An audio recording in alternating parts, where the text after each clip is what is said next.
ಸ್ನೇಹಿತರೆ ನಮಸ್ಕಾರ. ನಿಮ್ಗೆಲ್ರಿಗೂ ನಮ್ಮ ನನೋ ಚಾನಲ್ಗೆ ಸ್ವಾಗತ. ಹಿಂದಿನ ವಿಡಿಯೋದಲ್ಲಿ ನಾವು ಟೆಟ್ಗೆ ಸಂಬಂಧಿಸಿದಂತೆ ಕೆಲವೊಂದಿಷ್ಟು ಪರಿಸರ ಅಧ್ಯಯನದ ಪ್ರಮುಖ ಪ್ರಶ್ನೆಗಳನ್ನ ಚರ್ಚೆ ಮಾಡ್ತಾ ಹೋಗ್ತಾ ಇದ್ವು.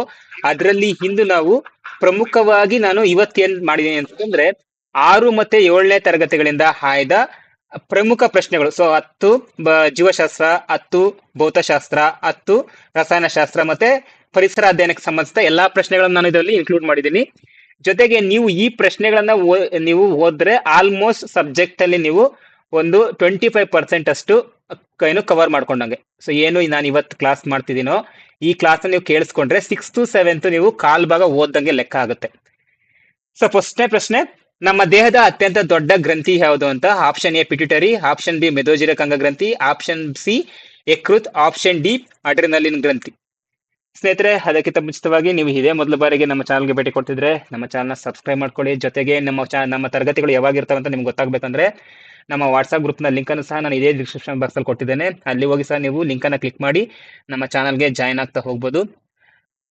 ಇದಕ್ಕೆ ಕಮೆಂಟ್ ಮಾಡ್ತಾ ಹೋಗಿ ನಮ್ಮ ದೇಹದ ಅತ್ಯಂತ ದೊಡ್ಡ ಗ್ರಂಥಿ ಯಾವುದು ಅಂತ.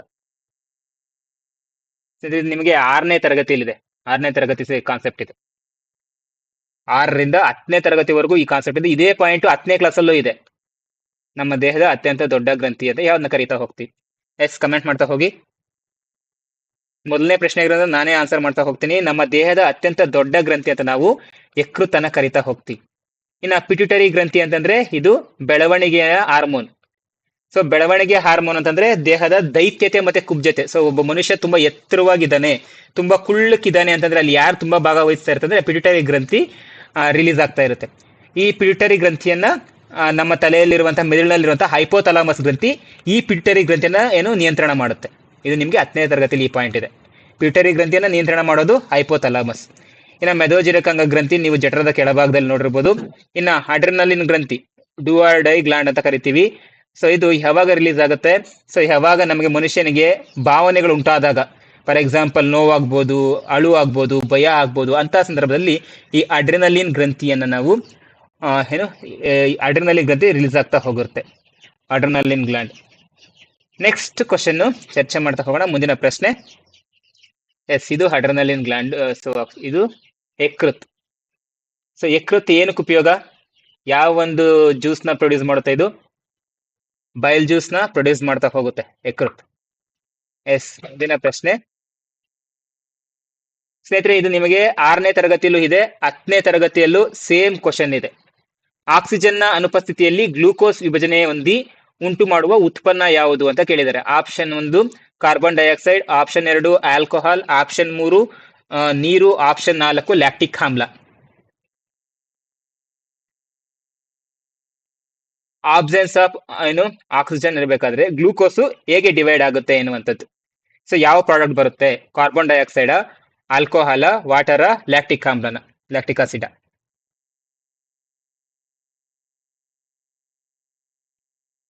ಯಾವ್ದು ರಿಲೀಸ್ ಆಗ್ತಾ ಹೋಗುತ್ತೆ? 10th ಅಲ್ಲಿ ಇದು ಜೀವಕ್ರಿಯೆಗಳು ಎನ್ನುವಂತ ಪಾಠದಲ್ಲಿದೆ. ಇವನ್ 6th ಅಲ್ಲೂ ಸೇಮ್ ಉಸಿರಾಟ ಎನ್ನುವಂತ ಪಾಠ ಇದೆ. ಅದರಲ್ಲಿ ನಿಮ್ಗೆ ಈ ಆನ್ಸರ್ ಸಿಗ್ತಾ ಹೋಗುತ್ತೆ. ಸ್ನೇಹಿತರೆ, ಆಕ್ಸಿಜನ್ ಅನುಪಸ್ಥಿತಿಯಲ್ಲಿ ಅಂದ್ರೆ ಆಕ್ಸಿಜನ್ ಅಲ್ಲಿ ಇರೋದೇ ಇಲ್ಲ. ಆಕ್ಸಿಜನ್ ನ ಅನುಪಸ್ಥಿತಿಯಲ್ಲಿ ನಮ್ಗೆ ಯಾವ್ದು ಸಿಗ್ತಾ ಹೋಗುತ್ತೆ? ಅದ್ ಹೇಳ್ತಿದ್ದೀರಾ ಅಂತ ಹೇಳ್ತಾ ಇದ್ದೀರಾ? ಎಲ್ರು ಡಿ ಅಂತ ಹೇಳ್ತಿದ್ರೆ, ಡಿ ಲ್ಯಾಕ್ಟಿಕ್ ಆಮ್ಲ. ಕಮೆಂಟ್ ಮಾಡ್ತಾ ಹೋಗಿ. ಸೊ ನೀರು ಅನ್ನುವಂಥದ್ದು ಬರೋದಿಲ್ಲ. ಅದ್ರ ಜೊತೆಗೆ ಈ ಒಂದು ಕಾರ್ಬನ್ ಡೈಆಕ್ಸೈಡ್ ಸಹ ಬರೋದಿಲ್ಲ. ಕಾರ್ಬನ್ ಡೈಆಕ್ಸೈಡ್ ಮತ್ತೆ ಶಕ್ತಿ ಅನ್ನುವಂಥದ್ದು ಬರುವಂತದ್ದು ನಮಗೆ ಯಾವಾಗ ಆಕ್ಸಿಜನ್ ನ ಉಪಸ್ಥಿತಿಯಲ್ಲಿ ಇರಬೇಕಾದ್ರೆ ನಮಗೆ ಅದು ಬರುವಂತದ್ದು. ಇನ್ನು ನಿಮ್ಗೆ ಕನ್ಫ್ಯೂಷನ್ ಆಗುವಂಥದ್ದು ಎಲ್ಲಿ? ಒಂದು ಆಲ್ಕೋಹಾಲ್, ಮತ್ತೊಂದು ಲ್ಯಾಕ್ಟಿಕ್ ಆಮ್ಲ. ಸೊ ನಮ್ಗೆ ಆಲ್ಕೋಹಾಲ್ ಬರೋದು ಆಕ್ಸಿಜನ್ ನ ಬಳಕೆ ಇಲ್ಲದೆ ಇರುವಂತ ಸಮಯದಲ್ಲಿ. ಸೊ ಬರುವಂತದ್ದು ಯಾವುದು? ಆಲ್ಕೋಹಾಲ್. ಇದಕ್ಕೆ ಸರಿ ಉತ್ತರ. ಸೊ ಅನುಪಸ್ಥಿತಿ ಅಂದ್ರೆ ಇಲ್ಲದೆ ಇರುವಂತದ್ದು ಅಂತ ಅರ್ಥ. ಸೊ ಆಪ್ಷನ್ ಬಿ ಇದಕ್ಕೆ ಸರಿ ಉತ್ತರ. ಲ್ಯಾಕ್ಟಿಕ್ ಆಮ್ಲ ಯಾವಾಗ ಉತ್ಪತ್ತಿ ಆಗುತ್ತೆ? ಲ್ಯಾಕ್ಟಿಕ್ ಆಮ್ಲ ಎಲ್ಲಿ ಉತ್ಪತ್ತಿ ಆಗುತ್ತೆ ಅಂದ್ರೆ ಮಾನವನ ಸ್ನಾಯುಗಳಲ್ಲಿ ಉತ್ಪತ್ತಿ ಆಗ್ತಾ ಹೋಗುತ್ತೆ. ಯಾವಾಗ ಮನುಷ್ಯ ತುಂಬಾ ಎನರ್ಜಿ ಆಕ್ಸಿಜನ್ ಕೊರತೆ ಆಗ್ತಾ ಹೋಗುತ್ತೋ ಅವಾಗ ಸ್ನಾಯು ಸೆಳೆತ ಆಗುತ್ತೆ. ಆ ಸ್ನಾಯು ಸೆಳೆತ ಯಾಕಾಗುತ್ತೆ ಅಂತಂದ್ರೆ ಈ ಲ್ಯಾಕ್ಟಿಕ್ ಆಮ್ಲ ಬಿಡುಗಡೆ ಆಗುತ್ತೆ. ಲ್ಯಾಕ್ಟಿಕ್ ಆಮ್ಲ ಏನಕ್ಕೆ ಬಿಡುಗಡೆ ಆಗುತ್ತೆ? ಅಲ್ಲಿ ಆಕ್ಸಿಜನ್ ನ ಕೊರತೆ ಉಂಟಾಗುತ್ತೆ. ಆಕ್ಸಿಜನ್ ನ ಕೊರತೆ ಅಂತಂದ್ರೆ ಏನು? ಆಕ್ಸಿಜನ್ ಇರುತ್ತೆ, ಸಾಕಾಗೋದಿಲ್ಲ, ಅದು ಆಕ್ಸಿಜನ್ ನ ಕೊರತೆ. ಆಕ್ಸಿಜನ್ ನ ಅನುಪಸ್ಥಿತಿ ಅಂದ್ರೆ ಆಕ್ಸಿಜನ್ ಅಲ್ಲಿ ಇರೋದೇ ಇಲ್ಲ. ಸೊ ಫಾರ್ ಎಕ್ಸಾಂಪಲ್ ಈಸ್ಟ್ ಕೇಳಿರ್ಬೋದು ನೀವು. ಈಸ್ಟ್ ಅಲ್ಲಿ ಏನ್ ಪ್ರೊಡ್ಯೂಸ್ ಆಗುತ್ತೆ, ಆಲ್ಕೋಹಾಲ್. ಈಸ್ಟ್ ಅಲ್ಲಿ ಎಂತಹ ಒಂದು ಉಸಿರಾಟ ನಡೀತಾ ಹೋಗುತ್ತೆ ಅಂತಂದ್ರೆ ಏನು, ಈಸ್ಟ್ ಇಂದಾನೆ ಅದಕ್ಕೆ ನಾವು ಆಲ್ಕೋಹಾಲ್ ನ ಪ್ರೊಡ್ಯೂಸ್ ಮಾಡ್ತಾ ಹೋಗುವಂತದ್ದು. ಸೊ ಅಲ್ಲಿ ಈಸ್ಟ್ ಅಲ್ಲಿ ಯಾವುದೇ ರೀತಿಯ ಆಕ್ಸಿಜನ್ ಇರೋದಿಲ್ಲ, ಅದಕ್ಕೆ ಎಂದು ನಾವು ಈಸ್ಟ್ ಅನ್ನ ಆಲ್ಕೋಹಾಲ್ ಸಹ ಬಳಸ್ತಾ ಹೋಗ್ತೀವಿ. ಸೊ ಅದರಿಂದ ಆಪ್ಷನ್ ಬಿ ಇದಕ್ಕೆ ಸರಿ ಉತ್ತರ ಆಗುತ್ತೆ ಸ್ನೇಹಿತರೆ. ಮುಂದಿನ ಪ್ರಶ್ನೆಯನ್ನ ಚರ್ಚೆ ಮಾಡ್ತಾ ಹೋಗೋಣ. ಸರಿ, ಇಂಗ್ಲಿಷ್ ಅಲ್ಲಿ ಸಹ ಹೇಳಿ. Okay, next. ಒದ್ದೆಯಾದ ಚರ್ಮದ ಮೂಲಕ ಉಸಿರಾಡುವ ಜೀವಿ ಯಾವುದು? ಎಸ್ ಮೇಡಮ್, ಡೆಫಿನೆಟ್ಲಿ ನಾನು ಇದೇ ಕ್ವಶನ್ಸ್ ನಾನು ನೆಕ್ಸ್ಟ್ ನಿಮಗೆ ಇಂಗ್ಲಿಷ್ ಅಲ್ಲೂ ಸಹ ನಾನು ಟೈಪ್ ಮಾಡ್ಕೊಂಡು ಮುಂದಿನ ಒಂದು ಪರಿಸರ ಅಧ್ಯಯನ ತರಗತಿ ಏನಿದೆ ಅಲ್ಲಿಂದ ನಾನು ಇಂಗ್ಲಿಷ್ ಅಲ್ಲಿ ಸಹ ಕ್ವಶನ್ಸ್ ಟೈಪ್ ಮಾಡ್ಬಿಟ್ಟು ಆಗ್ತದೆ. ಈ ತರಗತಿಯನ್ನು ನಾವು ಇಂಗ್ಲಿಷ್ ಅಲ್ಲೇ ಕೇಳ್ತಾ ಹೋಗೋಣ. ಏನಕ್ಕೆ ಅಂತಂದ್ರೆ ನಾವು ಸೈನ್ಸ್ ಅಲ್ಲಿ ಜನರಲ್ ಆಗಿ ಹೇಳೋದಕ್ಕಿಂತ ಟರ್ಮ್ಸ್ ಡಿಫ್ರೆಂಟ್ ಇಂಗ್ಲಿಷ್ ಅಲ್ಲಿ ಡಿಫ್ರೆಂಟ್ ಆಗಿರ್ತವೆ. ಸೊ ಅದರಿಂದ ಈ ಕ್ವಶನ್ ಆನ್ಸರ್ ಮಾಡ್ತಾ ಹೋಗಿ. ಒದ್ದೆಯಾದ ಚರ್ಮದ ಮೂಲಕ ಉಸಿರಾಡುವ ಜೀವಿ ಯಾವುದು? ಎರೆಹುಳು, ಜಿರಳೆ, ಆನೆ, ಕೀಟಗಳು. S, good. ಮೂರನೇದಕ್ಕೆ ಕಮೆಂಟ್ ಮಾಡ್ತಾ ಇದ್ದೀರಾ.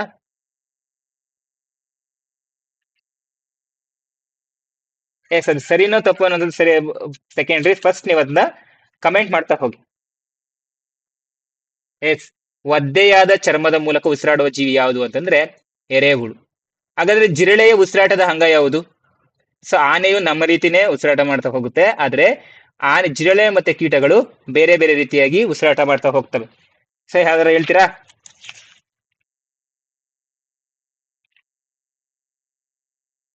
ಸೊ ನಿಮಗೆ ಏನು ಈ ಒಂದು ಜಿರಳೆ ಇದೆಯೋ, ಜಿರಳೆಯ ಒಂದು ಶ್ವಾಸಕೋಶ ಏನು ಉಸಿರಾಟದ ಅಂಗ ಅಂತ ನಾವು ಸ್ಪೈರಾಕಲ್ಸ್ ನ ಕರಿತೀವಿ. ಸೊ ಯಾವ್ದ್ರ ಮುಖಾಂತರ ಉಸಿರಾಡುತ್ತದೆ? ಸ್ಪೈರಾಕಲ್ಸ್ ಮುಖಾಂತರ. ಇನ್ನ ಕೀಟಗಳು ಅನ್ನುವಂಥದ್ದು, ಕೀಟಗಳಲ್ಲಿ ಶ್ವಾಸನಾಳಗಳಿಗೆ ನಾವೇಂತ ಕರಿತೀವಿ? ಟ್ರೆಕಿಯಾ ಅಂತ ಕರಿತೀವಿ. ಸೊ ಅದರ ಮುಖಾಂತರ ಉಸಿರಾಟ ಮಾಡ್ತಾ ಹೋಗ್ತವೆ. ಆದ್ರೆ ಎರೆಹುಳು ಒದ್ದೆಯಾದ ಚರ್ಮದ ಮೂಲಕ ಉಸಿರಾಟ ಆಗ್ತಾ ಹೋಗುತ್ತೆ. ಇನ್ನ ಎರೆಹುಳು ಜೊತೆಗೆ ಕಪ್ಪೆನೂ ಅಷ್ಟೇ, ಕಪ್ಪೆಯ ಜೊತೆಗೆ ಕಪ್ಪೆಯೂ ಸಹ ಅಷ್ಟೇ ತನ್ನ ಒದ್ದೆಯಾದ ಚರ್ಮ, ತೇವದ ಚರ್ಮದ ಮುಖಾಂತರ ಉಸಿರಾಟ ಮಾಡ್ತಾ ಹೋಗುತ್ತೆ. ಮಾನವನಂತೆ ಕಪ್ಪೆಗೆ ಶ್ವಾಸಕೋಶಗಳಿದಾವೆ, ಆದ್ರೆ ಅದು ತೇವಾಂಶ ಚರ್ಮದ ಮೂಲಕನೇ ಉಸಿರಾಟ ಮಾಡ್ತಾ ಹೋಗುತ್ತೆ ಸ್ನೇಹಿತರೆ. ಮುಂದಿನ ಪ್ರಶ್ನೆ. ಈ ಕೆಳಗಿನವುಗಳಲ್ಲಿ ರಕ್ತವು ಕೆಂಪು ರಕ್ತ ಕಣಗಳಿಗೆ ಸಂಬಂಧಿಸದೆ ಇರುವುದು ಅಂತ ಕೇಳಿದ್ದಾರೆ. ಯಾವುದಕ್ಕೆ? ಕೆಂಪು ರಕ್ತಕ್ಕೆ ಸಂಬಂಧಿಸದೇ ಇರುವಂತದ್ದು. ಆಪ್ಷನ್ ಎ, ಇವು ಒಂದು ರೀತಿಯ ಜೀವಕೋಶಗಳು, ದೇಹದ ಎಲ್ಲಾ ಭಾಗಗಳಿಗೆ ಆಕ್ಸಿಜನ್ ಅನ್ನು ಕೊಂಡೊಯ್ಯುತ್ತದೆ, ದೇಹವನ್ನ ಪ್ರವೇಶಿಸುವ ಕೀಟಾಣುಗಳ ವಿರುದ್ಧ ಹೋರಾಡುತ್ತದೆ, ರಕ್ತ ಕೆಂಪಗಿರಲು ಕಾರಣ ಹಿಮೋಗ್ಲೋಬಿನ್. ಎಸ್, ಕಮೆಂಟ್ ಮಾಡ್ತಾ ಹೋಗಿ. ವಾಲ್ಪೇರ್ ಟ್ಯೂಬಲ್ಸ್. ಎಸ್, ಅದು ಜಿರಳೆಯಲ್ಲಿ ಬರ್ತಾ ಹೋಗುತ್ತೆ, ವಾಲ್ಪೇರ್ tubules. Yes, good. So red blood cells ಗೆ ಸಂಬಂಧಿಸಿದಂತೆ ಇದರಲ್ಲಿ ಯಾವ್ದು ರಾಂಗ್ ಆಪ್ಷನ್ ಅಂತ ಹೇಳ್ತಾ ಇರುವಂತದ್ದು. ರೆಡ್ ಬ್ಲಡ್ ಸೆಲ್ಸ್ ಒಂದು ಟೈಪ್ ಆಫ್ ಸೆಲ್ಸ್, ಮತ್ತೆ ಇದು ಆಕ್ಸಿಜನ್ ಅನ್ನ ದೇಹದ ಎಲ್ಲಾ ಭಾಗಗಳಿಗೂ ಕೊಂಡೊಯ್ಯುತ್ತಾ, ಮತ್ತೆ ದೇಹಕ್ಕೆ ಯಾವೆಲ್ಲ ಹಾರ್ಮ್ಫುಲ್ ಏನು ಕೀಟಾಣುಗಳು ಬರ್ತಾವ ಅವುಗಳ ವಿರುದ್ಧ ಹೋರಾಡುತ್ತಾ, ಮತ್ತೆ ಹಿಮೋಗ್ಲೋಬಿನ್ ಬ್ಲಡ್ ರೆಡ್ ಆಗಿರೋದಕ್ಕೆ ರೀಸನ್ ಅನ್ನುವಂಥದ್ದನ್ನ ಆಪ್ಷನ್ಸ್ ಕೊಟ್ಟಿದ್ದಾರೆ. ಎಸ್, ಕಮೆಂಟ್ ಮಾಡ್ತಾ ಹೋಗಿ. Yes, very good. ಸೊ ಎಲ್ಲರೂ ಸರಿ ಉತ್ತರಗಳನ್ನ ಕೊಡ್ತಾ ಇದ್ದೀರಾ. ದೇಹವನ್ನ ಪ್ರವೇಶಿಸುವ ಕೀಟಾಣುಗಳ ವಿರುದ್ಧ ಹೋರಾಡುತ್ತದೆ. ಯಾವ್ದು ಹೋರಾಡುತ್ತೆ? ಸೊ ಹಾಗಾದ್ರೆ ದೇಹಕ್ಕೆ ಪ್ರವೇಶಿಸುವಂತ ಕೆಲವು ಏನು ಸೂಕ್ಷ್ಮ ಕೀಟಾಣುಗಳ ವಿರುದ್ಧ ಹೋರಾಡುವಂತದ್ದು ಯಾವುದು? ಸೊ ನಮಗೆ ಬಿಳಿ ರಕ್ತ ಕಣಗಳು ಆ ಕೆಲಸವನ್ನ ಮಾಡ್ತಾ ಹೋಗ್ತವೆ, ದೇಹವನ್ನ ಪ್ರವೇಶಿಸುವ ಕೀಟಾಣುಗಳ ವಿರುದ್ಧ ಹೋರಾಡುವಂತದ್ದು. ಇನ್ನ ಕೆಂಪು ರಕ್ತ ಕಣಗಳ ಬಗ್ಗೆ ನಾವು ತಿಳ್ಕೊಬೇಕು ಅಂತಂದ್ರೆ ಈ 3 ಪಾಯಿಂಟ್ ಕೆಂಪು ರಕ್ತ ಕಣಗಳ ಬಗ್ಗೆ ತಿಳಿಸುತ್ತೆ. ಏನು? ಕೆಂಪು ರಕ್ತ ಕಣಗಳು ಒಂದು ರೀತಿಯ ಜೀವಕೋಶಗಳೇ. ಇದು ಇದ್ರ ಕೆಲಸ ಏನು? ದೇಹದ ಎಲ್ಲಾ ಭಾಗಗಳಿಗೆ ಆಕ್ಸಿಜನ್ ಅನ್ನ ಕೊಂಡೊಯ್ಯುತ್ತೆ. ಜೊತೆಗೆ ರಕ್ತ ಕೆಂಪಗೆ ಇರೋದಕ್ಕೆ ಕಾರಣ ಏನು ಅಂತಂದ್ರೆ ಹಿಮೋಗ್ಲೋಬಿನ್ ಅನ್ನುವಂತ ಕೆಂಪು ವರ್ಣಕ. Lysosome fight against micro organisms. ನಾನು ರಕ್ತದಲ್ಲಿ ಕೇಳ್ತಾ ಇದ್ದೀನಿ, ರಕ್ತದ ಕಣ ಯಾವುದು ಅಂತ. ಎಸ್, ಮುಂದಿನ ಪ್ರಶ್ನೆ ಮೋಸ್ಟ್ ಇಂಪಾರ್ಟೆಂಟ್. ಇವನ್ 10th ಅಲ್ಲೂ ಇದೆ, 6th ಅಲ್ಲೂ ಸೇಮ್ ಕ್ವಶನ್ ಇದೆ. ಹೃದಯದಲ್ಲಿ ಆಕ್ಸಿಜನ್ ಯುಕ್ತ ರಕ್ತವನ್ನ ಶ್ವಾಸಕೋಶಗಳಿಂದ ಹೃದಯಕ್ಕೆ ಕೊಂಡೊಯ್ಯುವ ನಾಳ ಯಾವುದು? ಪುಪ್ಪಸಕ ಅಪಧಮನಿ, ಪುಪ್ಪಸಕ ಅಭಿಧಮನಿ, ಅಪಧಮನಿಗಳು, ಅಭಿಧಮನಿಗಳು. ಹೃದಯದಲ್ಲಿ ಆಕ್ಸಿಜನ್ ರಿಕ್ತ ರಕ್ತವನ್ನ, ಸೊ ಸರಿಯಾಗಿ ಈ ವರ್ಡನ್ನ ನೀವು ನೆನ್ಬಿಟ್ಕೋಬೇಕು, ಆಕ್ಸಿಜನ್ ರಿಕ್ತ ರಕ್ತ. ಸೊ ಆಕ್ಸಿಜನ್ ಯುಕ್ತ ರಕ್ತ, ಆಕ್ಸಿಜನ್ ರಿಕ್ತ ರಕ್ತ ಅಂದ್ರೆ ಆಕ್ಸಿಜನ್ ಯುಕ್ತ ಅಂದ್ರೆ ಆಕ್ಸಿಜನ್ ನ ತಗೊಂಡು ಹೋಗುವಂಥದ್ದು, ಶುದ್ಧ ಆಮ್ಲಜನಕ. ಆಕ್ಸಿಜನ್ ರಿಕ್ತ ಅಂತಂದ್ರೆ ಅಶುದ್ಧ ಆಮ್ಲಜನಕ, ಅಥವಾ ನಾವು ಇಂಗಾಲದ ಡೈಆಕ್ಸೈಡ್ ಅಂತಾನು ಕರಿತಾ ಹೋಗ್ಬೋದು. ಹೆಚ್ಚಿನ ಪ್ರಮಾಣದಲ್ಲಿ ಅಲ್ಲಿ ಇಂಗಾಲ ಡೈಆಕ್ಸೈಡ್ ಇರುತ್ತೆ ಅಂತ ಹೇಳ್ತಾ ಹೋಗ್ಬೋದು. ಎಸ್, ಇದಕ್ಕೆ ಕಮೆಂಟ್ ಮಾಡ್ತಾ ಹೋಗಿ. ಯಾವುದು? ಪುಪ್ಪಸಕ ಅಪಧಮನಿಗಳ, ಪುಪ್ಪಸಕ ಅಭಿಧಮನಿಗಳ, ಅಪಧಮನಿಗಳ, ಅಭಿಧಮನಿಗಳ. ಸ್ನೇಹಿತರೆ, ನೀವು ಇದಕ್ಕೆ ಸರಿಯಾಗಿ ನೆನ್ಪಿಟ್ಕೋಬೇಕಾದ್ರೆ ನಾನೊಂದು ಟ್ರಿಕ್ ಹೇಳ್ಕೊಡ್ತೀನಿ, ಸರಿಯಾಗಿ ಅರ್ಥ ಮಾಡ್ಕೊಳ್ಳಿ. ಹಪ ಎನ್ನುವಂಥದ್ದು, ಸೊ ಸರಿಯಾಗಿ ನೆನ್ಪಿಟ್ಕೊಳ್ಳಿ. ಇಡೀ ನಾವು ಮೈನ್ ಆಗಿ ಯಾವ್ದು ಇಟ್ಕೋಬೇಕು, ಹೃದಯವನ್ನ ಒಂದು ಸೆಂಟರ್ ಆಗಂತ ಇಟ್ಕೊಂಡು, ಅಪ್ಪ ಎನ್ನುವಂಥದ್ದು, ಅಪ್ಪ ಏನ್ ಮಾಡ್ತಾರೆ, ಸೊ ತನ್ನಲ್ಲಿರುವಂತದ್ದು ಎಲ್ಲವನ್ನ ಮಕ್ಕಳಿಗೆ ದಾನ ಮಾಡ್ತಾರೆ. ಅದೇ ದಾನ ಮೀನ್ಸ್ ಮಕ್ಕಳಿಗೆ ಕೊಡ್ತಾ ಹೋಗ್ತಾರೆ. ಅದೇ ರೀತಿಯಾಗಿ ಹೃದಯನೂ ಅಷ್ಟೇ. ಹೃದಯದಲ್ಲಿ ಅಪದ ಮನೆಗಳ ಕೆಲಸ ಏನು ಅಂತಂದ್ರೆ, ಹೃದಯದಲ್ಲಿ ಇರೋದೆಲ್ಲ ಹೊರಭಾಗದಲ್ಲಿ ಹೊರಭಾಗ ದೇಹದ ಭಾಗಗಳಿಗೆ ಕೊಡುವಂಥದ್ದು. ಸೊ ಅಪದ ಮನೆಗಳು ಅಂತ ಎಲ್ಲಿ ಬಂದು ಅಂತಂದ್ರೆ, ಹೃದಯದಿಂದ ದೇಹದ ಎಲ್ಲಾ ಭಾಗಗಳಿಗೆ ಹೋಗುವಂಥದ್ದು. ಅಭಿಧಮನಿಗಳು ಅಂತಂದ್ರೆ ಹೆಸರಲ್ಲೇ ಇದೆ, ಅಭಿಮಾನದಿಂದ ಮತ್ತೆ ಹೃದಯಕ್ಕೆ ಬರುವಂತದ್ದು. ಸೊ ಅವುಗಳಿಗೆ ನಾವು ಅಭಿಧಮನಿಗಳು ಅಂತ ಕರಿತೀವಿ. ಆದ್ರೆ ನಿಮ್ಗೆ ಯಾವಾಗಾದ್ರೂ ಕ್ವಶನ್ ಅಲ್ಲಿ ಶ್ವಾಸಕೋಶಗಳು ಅಂತ ಏನಾದ್ರು ಬಂತು ಅಂತಂದ್ರೆ, ನೀವಲ್ಲಿ ಪುಪ್ಪಸಕ ಎನ್ನುವಂತ ಆಪ್ಷನ್ ನ ಚೂಸ್ ಮಾಡ್ಕೋಬೇಕಾಗುತ್ತೆ ಸ್ನೇಹಿತರೆ. ಸೊ ಪುಪ್ಪಸಕ ಅಪಧಮನಿಗಳು ಅಂತಂದ್ರೆ, ಅಪಧಮನಿ ಅಂತ ನಾನು ಈಗಾಗ್ಲೇ ಹೇಳಿದೆ. ಏನಿದ್ರ ಅರ್ಥ? ಅಪಧಮನಿ ಅಂದ್ರೆ ರಕ್ತವನ್ನ ದೇಹದ ವಿವಿಧ ಭಾಗಕ್ಕೆ ಕೊಂಡೊಯ್ಯೋದು. ಆದ್ರೆ ಪುಪ್ಪಸಕ ಅಂತಂದ್ರೆ ಹೃದಯದಿಂದ ಶ್ವಾಸಕೋಶಗಳಿಗೆ ಕೊಂಡೊಯ್ಯುವಂಥದ್ದು. ಸೊ ಇಲ್ಲೇನಿದೆ, ಹೃದಯದಲ್ಲಿ ಆಕ್ಸಿಜನ್ ಯುಕ್ತ ರಕ್ತವನ್ನ ಶ್ವಾಸಕೋಶಗಳಿಂದ ಹೃದಯಕ್ಕೆ ಕೊಂಡೊಯ್ಯುವುದು ಅಂತ ಕೇಳಿರೋದು. ಎಲ್ಲಿಂದ? ಹೃದಯದಿಂದ ಶ್ವಾಸಕೋಶಗಳಿಗಲ್ಲ, ಶ್ವಾಸಕೋಶದಿಂದ ಹೃದಯಕ್ಕೆ. ಅಂತಂದ್ರೆ ಈ ವಾಸ್ ಬರ್ತಿರುವಂತದ್ದು ಅಭಿಮಾನದಿಂದ ಎಲ್ಲಿಗೆ ಬರ್ತಾ ಇದೆ? ಸೊ ನಮ್ಗೆ ಹೃದಯಕ್ಕೆ ಬರ್ತಾ ಇದೆ. ಅಂದ್ರೆ ಅದರ ಅರ್ಥ ಏನು? ಪುಪ್ಪಸಕ ಅಭಿಧಮನಿ ಇದಕ್ಕೆ ಸರಿಯಾದ ಉತ್ತರ ಆಗುತ್ತೆ. ಆಪ್ಷನ್ ಬಿ ಇದಕ್ಕೆ ಸರಿ ಉತ್ತರ ಸ್ನೇಹಿತರೆ. ಇನ್ನು ಅಪಧಮನಿಗಳು ಅಭಿಧಮನಿಗಳ ಬಗ್ಗೆ ನಿಮ್ಗೆ ಈಗಾಗಲೇ ಹೇಳಿದೀನಿ. ಅಪಧಮನಿಗಳು ಅಂತಂದ್ರೆ ದೇಹದ ಎಲ್ಲಾ ಭಾಗಗಳಿಗೆ ರಕ್ತವನ್ನ ಕೊಂಡೊಯ್ಯೋದು ಹೃದಯದಿಂದ. ಅಭಿಧಮನಿಗಳಂತಂದ್ರೆ ಹೃದಯದಿಂದ ದೇಹದ ಎಲ್ಲಾ ಭಾಗಗಳಿಂದ ಹೃದಯಕ್ಕೆ ಬರುವಂತದ್ದು. ಸೊ ಈ ಅಭಿಧಮನಿಗಳಲ್ಲಿ ನಾವು ಮತ್ತೆ 2 ವಿಧಗಳನ್ನ ಕಾಳ್ತೀವಿ, ಉಚ್ಚ ಅಭಿಧಮನಿ, ನೀಚ ಅಭಿಧಮನಿ ಅಂತ. ಸೊ ಉಚ್ಚ ಅಭಿಧಮನಿ ಅಂತಂದ್ರೆ ಏನು, ಒಂದು ಹೃದಯದ ಮೇಲ್ಭಾಗ, ಸೊ ತಲೆ ಎಲ್ಲ ಏನ್ ಭಾಗಗಳಿದೆಯೋ ಅಲ್ಲಿಂದ ರಕ್ತ ಬಂದ್ರೆ ಅದು ಉಚ್ಚ ಅಭಿಧಮನಿಯ ಕೆಲಸ ಆಗುತ್ತೆ. ಇನ್ನ ಹೃದಯದಿಂದ ಕೆಳಭಾಗದಲ್ಲಿ, ಸೊ ಏನೆಲ್ಲ ಅಂಗಗಳಿದಾವೋ ಅಲ್ಲಿಗೂ ರಕ್ತ ಹೋಗ್ಬೇಕಾಗುತ್ತೆ. ಅಲ್ಲಿಂದ ಆಕ್ಸಿಜನ್ ಯುಕ್ತ ರಕ್ತ ಹೊರಬರ್ಬೇಕಾದ್ರೆ ಸೊ ಅದು ಸಹ ಈ ನೀಚ ಅಭಿಧಮನಿಯ ಮುಖಾಂತರ ಬರ್ತಾ ಹೋಗುತ್ತೆ ಸ್ನೇಹಿತರೆ. ಎಸ್, ನೆಕ್ಸ್ಟ್ ಮುಂದಿನ ಪ್ರಶ್ನೆ, 6ನೇ ಪ್ರಶ್ನೆ. ಮಾನವನ ವಿಸರ್ಜನಾ ಮೂತ್ರದಲ್ಲಿ ಮುಖ್ಯ ತ್ಯಾಜ್ಯ ಉತ್ಪನ್ನ ಯಾವುದು? ಸೊ ಮಾನವನು ವಿಸರ್ಜನೆ ಮಾಡ್ಬೇಕಾದ್ರೆ, ಮೂತ್ರವನ್ನು ವಿಸರ್ಜನೆ ಮಾಡ್ಬೇಕಾದ್ರೆ ಅದರಲ್ಲಿ ಏನೇನೆಲ್ಲ ಅಂಶಗಳಿರ್ತವೆ ಅನ್ನೋದನ್ನ ತಿಳ್ಕೊಳ್ತಾ ಹೋಗ್ಬೇಕು. ಆ ಜೊತೆಗೆ ಸೊ ಅದು ಇಂಪಾರ್ಟೆಂಟ್ ಸರ್ ಅಂತಂದ್ರೆ, ಅದೇ ನಿಮ್ಗೆ ಇಂಪಾರ್ಟೆಂಟ್ ಇರೋದು. ವಿಸರ್ಜನೆ ಅಂಗದಲ್ಲಿ ವಿಸರ್ಜನೆ ಅಂಗವನ್ನು ಓದ್ತಾ ಇದೀವಿ ಅಂತಂದ್ರೆ, ಮೂತ್ರ ವಿಸರ್ಜನೆ ಅಂಗ ಓದ್ತಾ ಇದೀವಿ ಅಂತಂದ್ರೆ ಅದ್ರಲ್ಲಿ ಏನ್ ಮಾಡ್ತೀವಿ? ಸೊ ನಮಗೆ ಏನು ಅಭಿಧಮನಿಗಳು ಅಥವಾ ಅಪಧಮನಿಗಳು ರಕ್ತವನ್ನ ಕೊಂಡೊಯ್ಬೇಕಾದ್ರೆ ಆ ರಕ್ತವನ್ನ ಶುದ್ಧೀಕರಣ ಘಟಕ ಮಾಡೋದಕ್ಕೆ ಎಲ್ಲಿಗೆ ಬರುತ್ತೆ? ಮಾನವನ ವಿಸರ್ಜನಾಂಗಕ್ಕೆ ಬರುತ್ತೆ. ಮಾನವ ವಿಸರ್ಜನಾಂಗದಲ್ಲಿ ಏನಾಗುತ್ತೆ, ಬೇಕಾಗಿರುವಂತಹ ರಕ್ತವನ್ನ ಮತ್ತೆ ನೀರನ್ನ, ಶುದ್ಧ ರಕ್ತವನ್ನ ಮತ್ತೆ ವಾಪಸ್ ಕೊಡುತ್ತೆ. ನೀರಲ್ಲಿ ಏನಿರುತ್ತೋ, ಆ ಬೇಡದೇ ಇರುವಂತಹ ನೀರೇನಿರುತ್ತೋ ಅದನ್ನ ಇಲ್ಲಿ ಶುದ್ಧೀಕರಣ ಮಾಡ್ತಾ ಹೋಗುತ್ತೆ. ನಾವು ಬಿಡುವಂತ ಮೂತ್ರದಲ್ಲಿ ಸರಿಸುಮಾರು 100% ಮೂತ್ರ ಅಂತ ನಾವು ತಗೊಂಡ್ರೆ ಅದರಲ್ಲಿ 95% ನಮಗೆ ನೀರೇ ಇರುತ್ತೆ. ಇನ್ನ 2% ಯೂರಿಯಾ ಇರುತ್ತೆ. ಇನ್ನ ಉಳಿದಿರುವಂತಹ 2.5% ಬೇರೆ ಬೇರೆ ತ್ಯಾಜ್ಯಗಳು ಇರ್ತಾ ಹೋಗುತ್ತೆ. ಎಸ್, ಆದ್ರೆ ಆ 2.5% ಏನು ಯೂರಿಯಾ ಇರುತ್ತೋ ಅದೇ ಮೈನ್ ಪ್ರಮುಖ ತ್ಯಾಜ್ಯ ಮಾನವನ ದೇಹದ ಮೂತ್ರ ವಿಸರ್ಜನೆಯಲ್ಲಿ. ಸೊ ಆಪ್ಷನ್ ಬಿ ಯೂರಿಯಾ ಇದಕ್ಕೆ ಸರಿಯಾದ ಉತ್ತರ ಸ್ನೇಹಿತರೆ. ಮುಂದಿನ ಪ್ರಶ್ನೆ ಚರ್ಚೆ ಮಾಡ್ತಾ ಹೋಗೋಣ. ಎಸ್, ಗುಡ್, ಎಲ್ಲರೂ ಸರಿ ಉತ್ತರಗಳನ್ನ ಕೊಡ್ತಾ ಇದ್ದೀರಾ. ಮುಂದಿನ ಪ್ರಶ್ನೆ ಚರ್ಚೆ ಮಾಡ್ತಾ ಹೋಗೋಣ. ಜೀವಿ ಎಂದರೆ ವಿಶಿಷ್ಟ ಕಾರ್ಯಗಳನ್ನು ನಡೆಸುವ ಜೀವಕೋಶಗಳ ಗುಂಪಿಗೆ ಅಂತ ಏನೆಂದು ಕರೆಯುವರು? ಸೊ ಜೀವಿಗಳ ವಿಶಿಷ್ಟ ಕಾರ್ಯಗಳನ್ನು ನಡೆಸುವ ಜೀವಕೋಶಗಳ ಗುಂಪಿಗೆ ಏನಂತ ಕರಿತೀವಿ? ಅಂಗಾಂಶಗಳ, ನರಕೋಶಗಳ, ಅಂಗನ, ಮೇಲಿನ ಎಲ್ಲವುಗಳನ್ನು ಆ ಹೆಸರನ್ನ ಕರಿತಾ ಹೋಗ್ತೀವ. ಎಸ್, ನೆಫ್ರಾನ್ ಅಂತ ಹೇಳ್ತಿದ್ದೀರಾ. ಎಸ್, ಏನು ನೆಫ್ರಾನ್ ಅನ್ನುವಂಥದ್ದು ಈ ಒಂದು ವಿಸರ್ಜನಾಂಗ ವ್ಯೂಹದ ರಚನಾತ್ಮಕ ಮತ್ತೆ ಕಾರ್ಯನಿರ್ವಾತ್ಮಕ ಘಟಕ ಅಂತ ಕರಿತಾ ಹೋಗ್ತೀವಿ. ನೆಫ್ರಾನ್ ಅಲ್ಲೂ ಸಹ ಅಷ್ಟೇ. ನೆಫ್ರಾನ್ ನಲ್ಲಿ ಬಹುಮನನ ಕೋಶ ಅಂತ ಒಂದು ಬರುತ್ತೆ. ಆ ಬಹುಮನನ ಕೋಶದಲ್ಲಿ ಬರುವಂತ ಅಲ್ಲಿ ಸೋಸುವಿಕೆ ಘಟಕ ಅಂತ ಕರಿತೀವಿ. ಅಲ್ಲಿ ನಮಗೆ ರಕ್ತ ಶುದ್ಧೀಕರಣ ಆಗ್ತಾ ಹೋಗುತ್ತೆ. ಗ್ಲಾಮರ್ ಉಲ್ಲಾಸ ಅನ್ನುವಂತ ಒಂದು ಪಾರ್ಟ್ ಬರ್ತಾ ಹೋಗುತ್ತೆ. ಅಲ್ಲಿ ನಿಮಗೆ ಅದು ಕಂಪ್ಲೀಟ್ ಆಗಿ ಶುದ್ಧೀಕರಣ ಆಗುತ್ತೆ. ಸೊ ಇದಕ್ಕೆ ನೀವು ಹೇಳಿ, ಜೀವಿ ಅಂದರೆ ವಿಶಿಷ್ಟ ಕಾರ್ಯಗಳನ್ನು ನಡೆಸುವ ಜೀವಕೋಶಗಳ ಗುಂಪಿಗೆ ಏನೆಂದು ಕರೆಯುವರು? ಸೊ ಇದು ನಿಮ್ಗೆ 9th ಅಲ್ಲಿ ಒಂದು ಚಾಪ್ಟರ್ ಇದೆ. ಸೊ ಇವನ್ 6th ಅಲ್ಲೂ ಸಹ ಹೇಳಿದ್ದಾರೆ.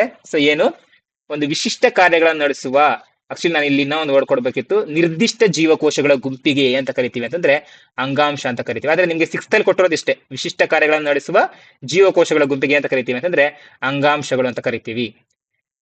ಎಸ್, ಮುಂದಿನ ಪ್ರಶ್ನೆನ ಚರ್ಚೆ ಮಾಡ್ತಾ ಹೋಗೋಣ. ಮುಂದಿನ ಪ್ರಶ್ನೆ, ಈ ಕೆಳಗಿನವುಗಳಲ್ಲಿ, ಎಸ್ ಇದೇನೋ ಪ್ರಿಂಟಿಂಗ್ ಮಿಸ್ಟೇಕ್ ಆಗಿದೆ. ಎಸ್, ಹೂವಲ್ಲ ಇದು ಥೂ ಅನ್ನುವಂಥದ್ದು.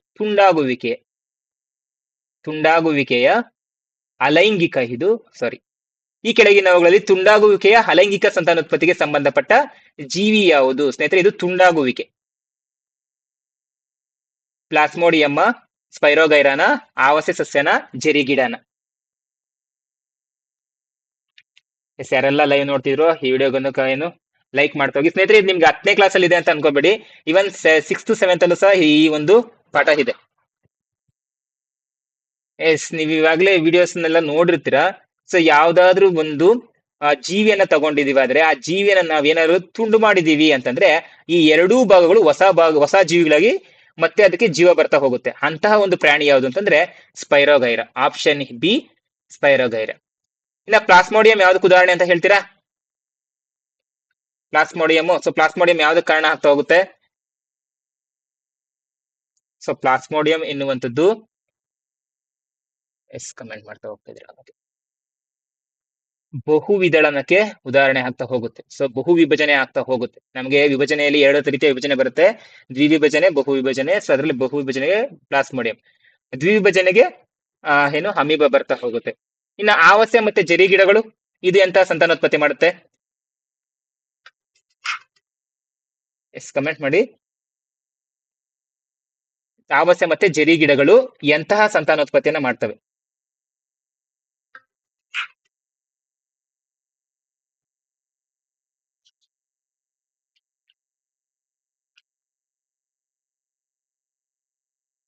ಎಸ್ ಕಮೆಂಟ್ ಮಾಡ್ತೀರಾ ಅಂತ ಅನ್ಕೋತೀನಿ.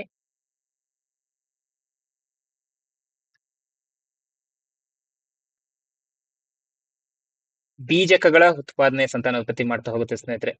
ಸೊ ಬೀಜಕಗಳ ಉತ್ಪಾದನೆ ಅಂತಂದ್ರೆ ಏನು ಅಂತಂದ್ರೆ ನಿಮ್ಗೆ ಅದು 10th ಅಲ್ಲಿ ನೀಟಾಗಿ ಎಕ್ಸ್ಪ್ಲೈನ್ ಮಾಡಿದ್ದಾರೆ. ಆದ್ರೆ ಆವಸ್ಯ ಮತ್ತೆ ಜರಿ ಗಿಡಗಳು ಬೀಜಕ ಉತ್ಪಾದನೆಗಳು ತುಂಬಾ ಇಂಪಾರ್ಟೆಂಟ್ ಆಗ್ತಾ ಹೋಗುತ್ತೆ. ಸೊ ಇಲ್ಲಿ ಏನಾಗುತ್ತೆ ಅಂತಂದ್ರೆ ಅದು ಒಂದು ಬೀಜಗಳನ್ನ ತನ್ನಲ್ಲಿ ಹಿಡಿದಿಟ್ಕೊಂಡಿರುತ್ತೆ. ಯಾವಾಗ ಅದಕ್ಕೊಂದು ನೈಜ ಒಂದು ಸಂದರ್ಭ ಬರುತ್ತೆ, ಫಾರ್ ಎಕ್ಸಾಂಪಲ್ ಈಗ ಇದು 2-3 ತಿಂಗಳ ಕಾಲ ಈಗ ಜರಿ ಗಿಡಗಳು ಏನ್ ಮಾಡ್ತಾವೆ ಅಂದ್ರೆ ತನ್ನ ಒಂದು ಕೆಲವೊಂದಿಷ್ಟು ಬೀಜಗಳನ್ನ ಹೊರಬಿಡುತ್ತೆ. ಆ ಹೊರಬಿಡುವುದ್ರಲ್ಲಿ ಅಲ್ಲಿ ಒಂದು ಭಾಗ ಅದನ್ನ ಶೇಖರಣೆ ಮಾಡಿ ಇಟ್ಕೊಂಡಿರುತ್ತೆ. ಅದು ಎಲ್ಲಿ ಬೇಕಾದ್ರೂ ಬಿದ್ದಿರ್ಬೋದು ಭೂಮಿ ಮೇಲೆ. ಆದ್ರೆ ಯಾವಾಗ ಅದಕ್ಕೆ ಮಳೆ ಹನಿ ತಾಗುತ್ತೋ ಅವಾಗ ಈ ಒಂದು ಪೊರೆ ಏನಾಗುತ್ತೆ, ಒಡೆದೋಗುತ್ತೆ. ಆ ಬೀಜಕ ಪೊರೆ ಒಡೆದೋಗಿ ಆ ಬೀಜಗಳಲ್ಲೇ ಮೊಳಕೆ ಹೊಡ್ತಾ ಹೋಗ್ತವೆ. ಅದಕ್ಕೆ ಬೀಜಕ ಉತ್ಪಾದಕಗಳು ಅಂತ ಕರಿತಾ ಹೋಗ್ತೀವಿ. ಸೊ ಆವಸ್ಯ ಮತ್ತೆ ಜರಿ ಗಿಡಗಳು ಅದಕ್ಕೆ ಉದಾಹರಣೆಗಳಾಗಿದ್ದಾವೆ ಸ್ನೇಹಿತರೆ. ಇನ್ನು ಮುಂದಿನ ಪ್ರಶ್ನೆಯನ್ನ ಚರ್ಚೆ ಮಾಡ್ತಾ ಹೋಗೋಣ. ಮುಂದಿನ ಪ್ರಶ್ನೆ,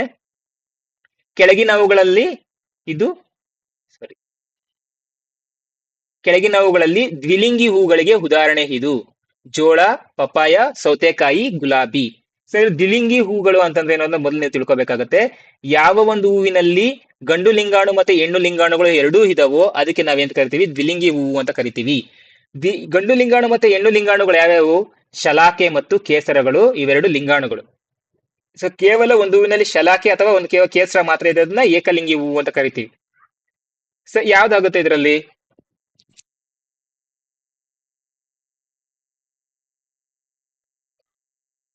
ಜೋಳನ, ಪಪ್ಪಾಯನ, ಸೌತೆಕಾಯ, ಗುಲಾಬಿ? ಎಸ್, ಅದು ಗುಲಾಬಿ ಇದಕ್ಕೆ ಸರಿಯಾದ ಉತ್ತರ. ಇನ್ನ ಜೋಳ, ಪಪ್ಪಾಯ, ಸೌತೆಕಾಯಿ ಏನೆಲ್ಲ ಇದಾವೆ ಇವೆಲ್ಲ ಏಕಲಿಂಗ ಹೂಗಳಿಗೆ ಉದಾಹರಣೆಗಳಾಗ್ತವೆ ಸ್ನೇಹಿತರೆ. ಸೊ ಉದಾಹರಣೆಗಳನ್ನು ಸಹ ನೀವು ಸರಿಯಾಗಿ ನೆನ್ಪಿಟ್ಕೋಬೇಕು. ನೆಕ್ಸ್ಟ್ ಇನ್ನೊಂದು ಪ್ರಶ್ನೆ ನಿಮ್ಗೆ, ದಾಸವಾಳ ಹೂವು ಬರುತ್ತಲ್ವಾ, ದಾಸವಾಳ ಹೂವು ಎಂತ ಹೂವು ಅನ್ನೋದನ್ನ ಕಮೆಂಟ್ ಮಾಡಿ. ದ್ವಿಲಿಂಗಿ ಹೂವ, ಏಕಲಿಂಗಿ ಹೂವು ಅನ್ನೋದನ್ನ ಕಮೆಂಟ್ ಮಾಡಿ, ದಾಸವಾಳ ಹೂವನ್ನ. ಎಸ್, ಮುಂದಿನ ಪ್ರಶ್ನೆ ಚರ್ಚೆ ಮಾಡ್ತೋಣ. ಮುಂದಿನ ಪ್ರಶ್ನೆ, ಎಸ್, ಪುರುಷ ಲಿಂಗಾಣು ಮತ್ತೆ ಹೆಣ್ಣು ಲಿಂಗಾಣುಗಳ ಸಂಯೋಗಗೊಳ್ಳುವ ಪ್ರಕ್ರಿಯೆಗೆ ಏನಂತ ಕರಿತೀವಿ? ಪರಾಗಸ್ಪರ್ಶನ, ಯುಗ್ಮಜನ, ನಿಷೇಚನನ, ಭ್ರೂಣನ?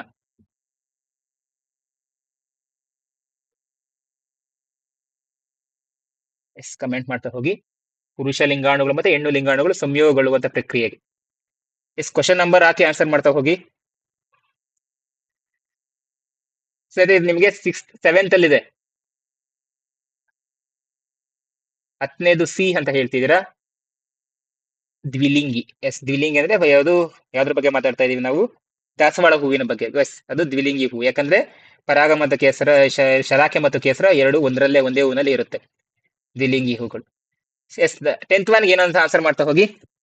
ಎಸ್, ಬಿ ಅಂತ ಆನ್ಸರ್ ಮಾಡ್ತಾ ಇದೀರಾ, ಸಿ ಅಂತ ಆನ್ಸರ್ ಮಾಡ್ತಿದ್ದೀರಾ ಸ್ನೇಹಿತರೆ. 10ನೇದಕ್ಕೆ ಪುರುಷ ಲಿಂಗಾಣು ಮತ್ತೆ ಹೆಣ್ಣು ಲಿಂಗಾಣುಗಳು ಸಂಯೋಗಗೊಳ್ಳುವಂತ ಪ್ರಕ್ರಿಯೆಗೆ ನಿಷೇಚನ ಅಂತ ಕರೀತಾರೆ, ಯುಗ್ಮಜ ಅಲ್ಲ. ನಿಷೇಚನ ನಡೆದ ನಂತರ ಅದೇನಾಗುತ್ತೆ? ಯುಗ್ಮಜವಾಗುತ್ತೆ, ಎಂಬ್ರಿಯೋ ಆಗುತ್ತೆ. ಇದು ನಿಷೇಚನ ಫರ್ಟಿಲೈಸೇಷನ್ ಆದ ತಕ್ಷಣ ಎಂಬ್ರಿಯೋ ಆಗುತ್ತೆ. ಎಂಬ್ರಿಯೋ ಆದ್ಮೇಲೆ ಏನಾಗುತ್ತೆ? ಯುಗ್ಮಜ, ತದನಂತರ ಏನಾಗುತ್ತೆ? ಭ್ರೂಣವಾಗಿ ಬದಲಾವಣೆ ಆಗ್ತಾ ಹೋಗುತ್ತೆ.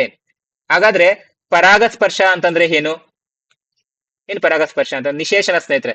ನೀವೆಲ್ಲ ಬಿ ಅಂತ ಹೇಳ್ತಿದ್ದೀರಾ. ಪುರುಷ ಲಿಂಗಾಣು ಮತ್ತು ಹೆಣ್ಣು ಲಿಂಗಾಣುಗಳ ಸಂಯೋಗಗಳು ಅಂತ ಒಂದು ಪ್ರಕ್ರಿಯೆ ಆದ್ಮೇಲೆ ಬರುವಂತದ್ದು ಯುಗ್ಮಜ. ನೀವು ಮಾಡ್ತಿರೋದು ಕನ್ಫ್ಯೂಸ್ ಮಾಡ್ಕೋಬೇಡಿ. ಎಸ್, ನೀವು ಏನ್ ಮಾಡ್ತಿದ್ದೀರಾ, ಆ ಸಂಯೋಗಗಳು ಆದ್ಮೇಲೆ ಏನ್ ಬರುತ್ತೆ ಅನ್ನೋದು ನೀವು ಹೇಳ್ತಿದ್ದೀರಾ. ಆದ್ರೆ ಬರೋಕ್ಕಿಂತ ಮುಂಚಿತವಾಗಿ ಆ ಒಂದು ಪ್ರಕ್ರಿಯೆಗೆ ನಾವು ನಿಶೇಷಣ ಅಂತ ಕರಿತೀವಿ. ಸೊ ಯುಗ್ಮಜ ಇದಕ್ಕೆ ಸರಿಯಾದ ಉತ್ತರ. ಹಾಗೆ ಏನು ನಿಶೇಷಣ ಸರಿಯಾದ ಉತ್ತರ ಆಗಿರುತ್ತೆ. ಪರಾಗಸ್ಪರ್ಶ ಅಂತಂದ್ರೆ ಏನು?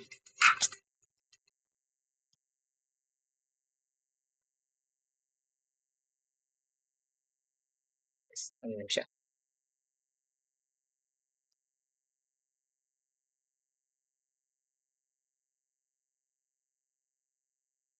ಕಮೆಂಟ್ ಮಾಡ್ತಾ ಹೋಗಿ ಪರಾಗಸ್ಪರ್ಶ ಅನ್ನುವಂಥದ್ರಂದ್ರೆ ಏನು ಅಂತ.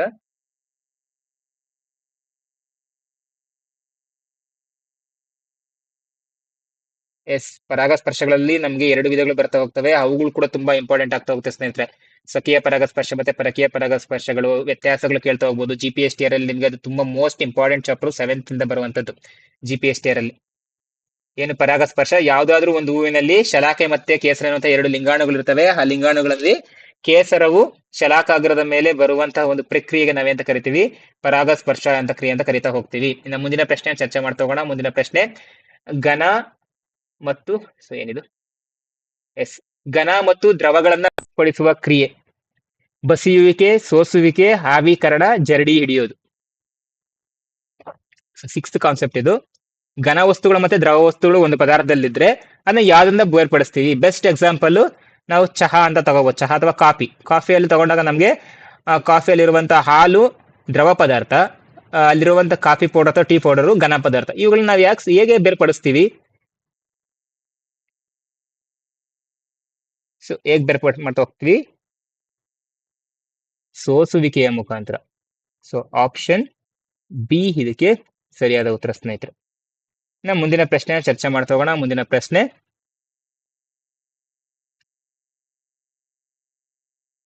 ಸೈನಿಕರ ನಡಿಗೆ, ಪಥಸಂಚಲನ, ನೇರ ರಸ್ತೆಯ ಮೇಲೆ ವಾಹನದ ಚಲನೆ, ಇವು ಚಲನೆಯ ಈ ವಿಧಗಳಾಗಿದ್ದಾವೆ.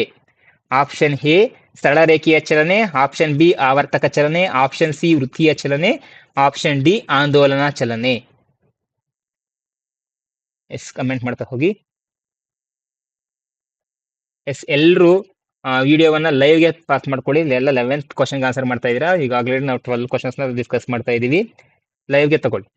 ಸೈನಿಕರ ನಡಿಗೆ, ಪಥಸಂಚಲನ ಮತ್ತು ನೇರ ರಸ್ತೆಯ ಮೇಲೆ ವಾಹನದ ಚಲನೆ, ಇವು ಈ ಚಲನೆಯ ವಿಧವಾಗಿದೆ.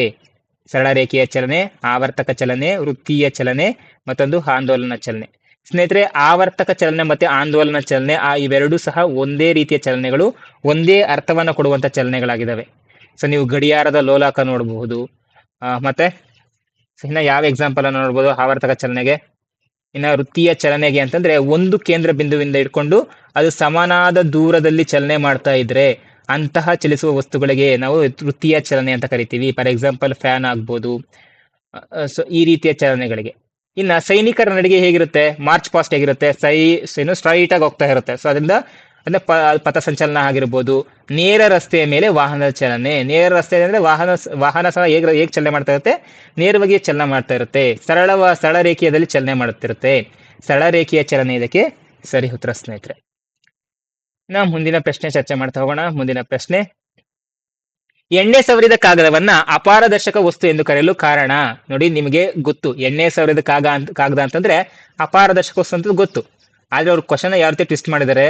ತನ್ನ ಮೂಲಕ ಬೆಳಕನ್ನು ಅರಿಯಲು ಬಿಡದಿರುವುದು, ತನ್ನ ಮೂಲಕ ಬೆಳಕನ್ನು ಅರಿಯಲು ಬಿಡುವುದು, ತನ್ನ ಮೂಲಕ ಬೆಳಕನ್ನ ಭಾಗಶಃ ಹರಿಯಲು ಬಿಡುವುದು, ಬೆಳಕಿನ ಅವಶ್ಯಕತೆ ಇಲ್ಲದೆ ವಸ್ತುಗಳನ್ನ ನೋಡಬಹುದು. ಎಸ್, ಕಮೆಂಟ್ ಮಾಡ್ತಾ ಹೋಗಿ. ಬೆಣ್ಣೆ ಸವರಿದ ಕಾಗದವನ್ನ ಅಪಾರದರ್ಶಕ ವಸ್ತು ಎಂದು ಕರೆಯಲು ಕಾರಣ ಏನು? ಏನ್ ಕಾರಣ ಸ್ನೇಹಿತರೆ ಇದಕ್ಕೆ? ಇದಕ್ಕೆ ಈಗ ಆನ್ಸರ್ ಮಾಡ್ಬೇಕಂದ್ರೆ ನಾವೇನ್ ತಿಳ್ಕೊಂಡಿರ್ಬೇಕು? ಅಪಾರದರ್ಶಕ ವಸ್ತುಗಳಂತಂದ್ರೆ ಏನು, ಪಾರದರ್ಶಕ ವಸ್ತುಗಳಂದ್ರೆ ಏನು, ಅರೆ ಪಾರದರ್ಶಕ ವಸ್ತುಗಳಂದ್ರೆ ಏನು ಅಂತ ತಿಳ್ಕೊಂಡಿರ್ಬೇಕು. ಎಸ್, ಕಮೆಂಟ್ ಮಾಡ್ತಾ ಹೋಗಿ.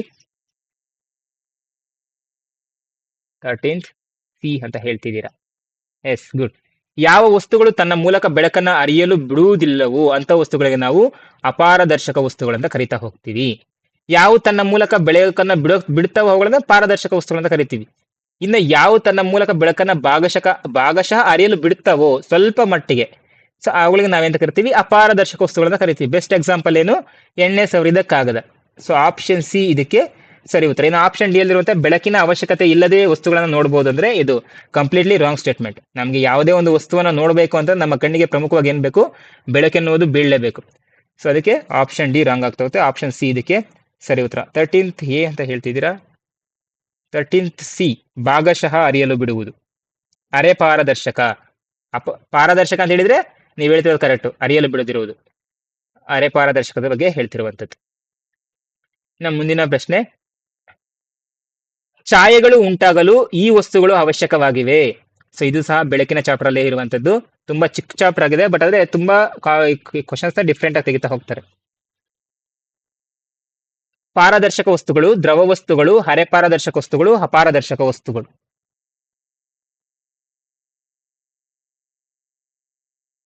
ಛಾಯೆಗಳು ಉಂಟಾಗಲು ಈ ವಸ್ತುಗಳು ಅವಶ್ಯಕವಾಗಿವೆ. ಎಸ್, ಕಮೆಂಟ್ ಮಾಡ್ತಾ ಹೋಗಿ. 13th ಅಲ್ಲ 14th ಆನ್ಸರ್ ಮಾಡ್ತಾ ಹೋಗಿ. ನಿಮ್ಗೆ ಈಗಾಗಲೇ ಗೊತ್ತಿದೆ ಪಾರದರ್ಶಕ ವಸ್ತುಗಳೆಂದರೇನು, ಅಪಾರದರ್ಶಕ ವಸ್ತುಗಳೆಂದರೇನು, ಅರೆ ಪಾರದರ್ಶಕ ವಸ್ತುಗಳಂದ್ರೆ ಏನು. ದ್ರವ ವಸ್ತುಗಳು ಅಂತಂದ್ರೆ ಅದೊಂದು ಸ್ಥಿತಿ ಅಷ್ಟೇ.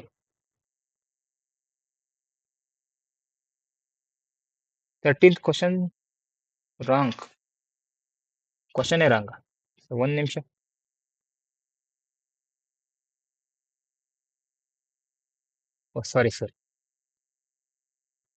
ಸಾರಿ ಇದು ಅಪಾರದರ್ಶಕ ಅಲ್ಲ, ಅರೆ ಪಾರದರ್ಶಕ ವಸ್ತು ಅಂತ ಇರಬೇಕಿತ್ತು. ಸಾರಿ ಕ್ವಶನ್ ರಾಂಗ್ ಆಗಿದೆ. ಓಕೆ, ಸಾರಿ, ಇಲ್ಲೇ ಕರೆಕ್ಟ್ ಮಾಡಿ ಇದಕ್ಕೆ. Thank you. So yes, next 14th answer ಮಾಡ್ತಾ ಹೋಗಿ. ಛಾಯೆಗಳು ಉಂಟಾಗಲು ಈ ವಸ್ತುಗಳು ಅವಶ್ಯಕ. ಛಾಯೆ ಅಂತಂದ್ರೆ ಏನಿಲ್ಲ, ನೆರಳು ಎನ್ನುವಂಥದ್ದು. Thank you sir, Umesh sir, thank you. ಪಾರದರ್ಶಕ ವಸ್ತುಗಳು, ದ್ರವ ವಸ್ತುಗಳು, ಅರೆ ಪಾರದರ್ಶಕ ವಸ್ತುಗಳು, ಅಪಾರದರ್ಶಕ ವಸ್ತುಗಳು. 14th ಸಿ ಅಂತ ಹೇಳ್ತಿದ್ದೀರಾ. ಸ್ನೇಹಿತರೆ, ಛಾಯೆ ಅಥವಾ ಬೆಳಕು ಬೀಳಬೇಕಂತಂದ್ರೆ ನಮಗೆ ಅದಕ್ಕೆ ಏನ್ ಇಂಪಾರ್ಟೆಂಟ್, ಒಂದು ಪರದೆ ಇಂಪಾರ್ಟೆಂಟ್.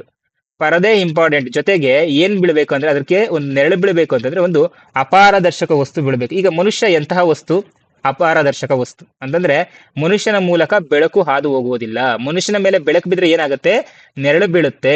ನೆರಳನ್ನೇ ನಾವು ಛಾಯೆ ಅಂತ ಕರೆಯೋದು ಅಲ್ವಾ. ಸೊ ಅದಕ್ಕೆ ಛಾಯೆ ಉಂಟಾಗಬೇಕು ಅಂತಂದ್ರೆ ಅಪಾರದರ್ಶಕ ವಸ್ತುಗಳು ಏನು ಅವಶ್ಯಕ ಆಗಿರುವಂತದ್ದು. ಆಪ್ಷನ್ ಡಿ ಇದಕ್ಕೆ ಸರಿ ಉತ್ತರ ಸ್ನೇಹಿತರೆ. ಅರೆ ಪಾರದರ್ಶಕ ವಸ್ತುಗಳಲ್ಲ, ಅಪಾರದರ್ಶಕ ವಸ್ತುಗಳು.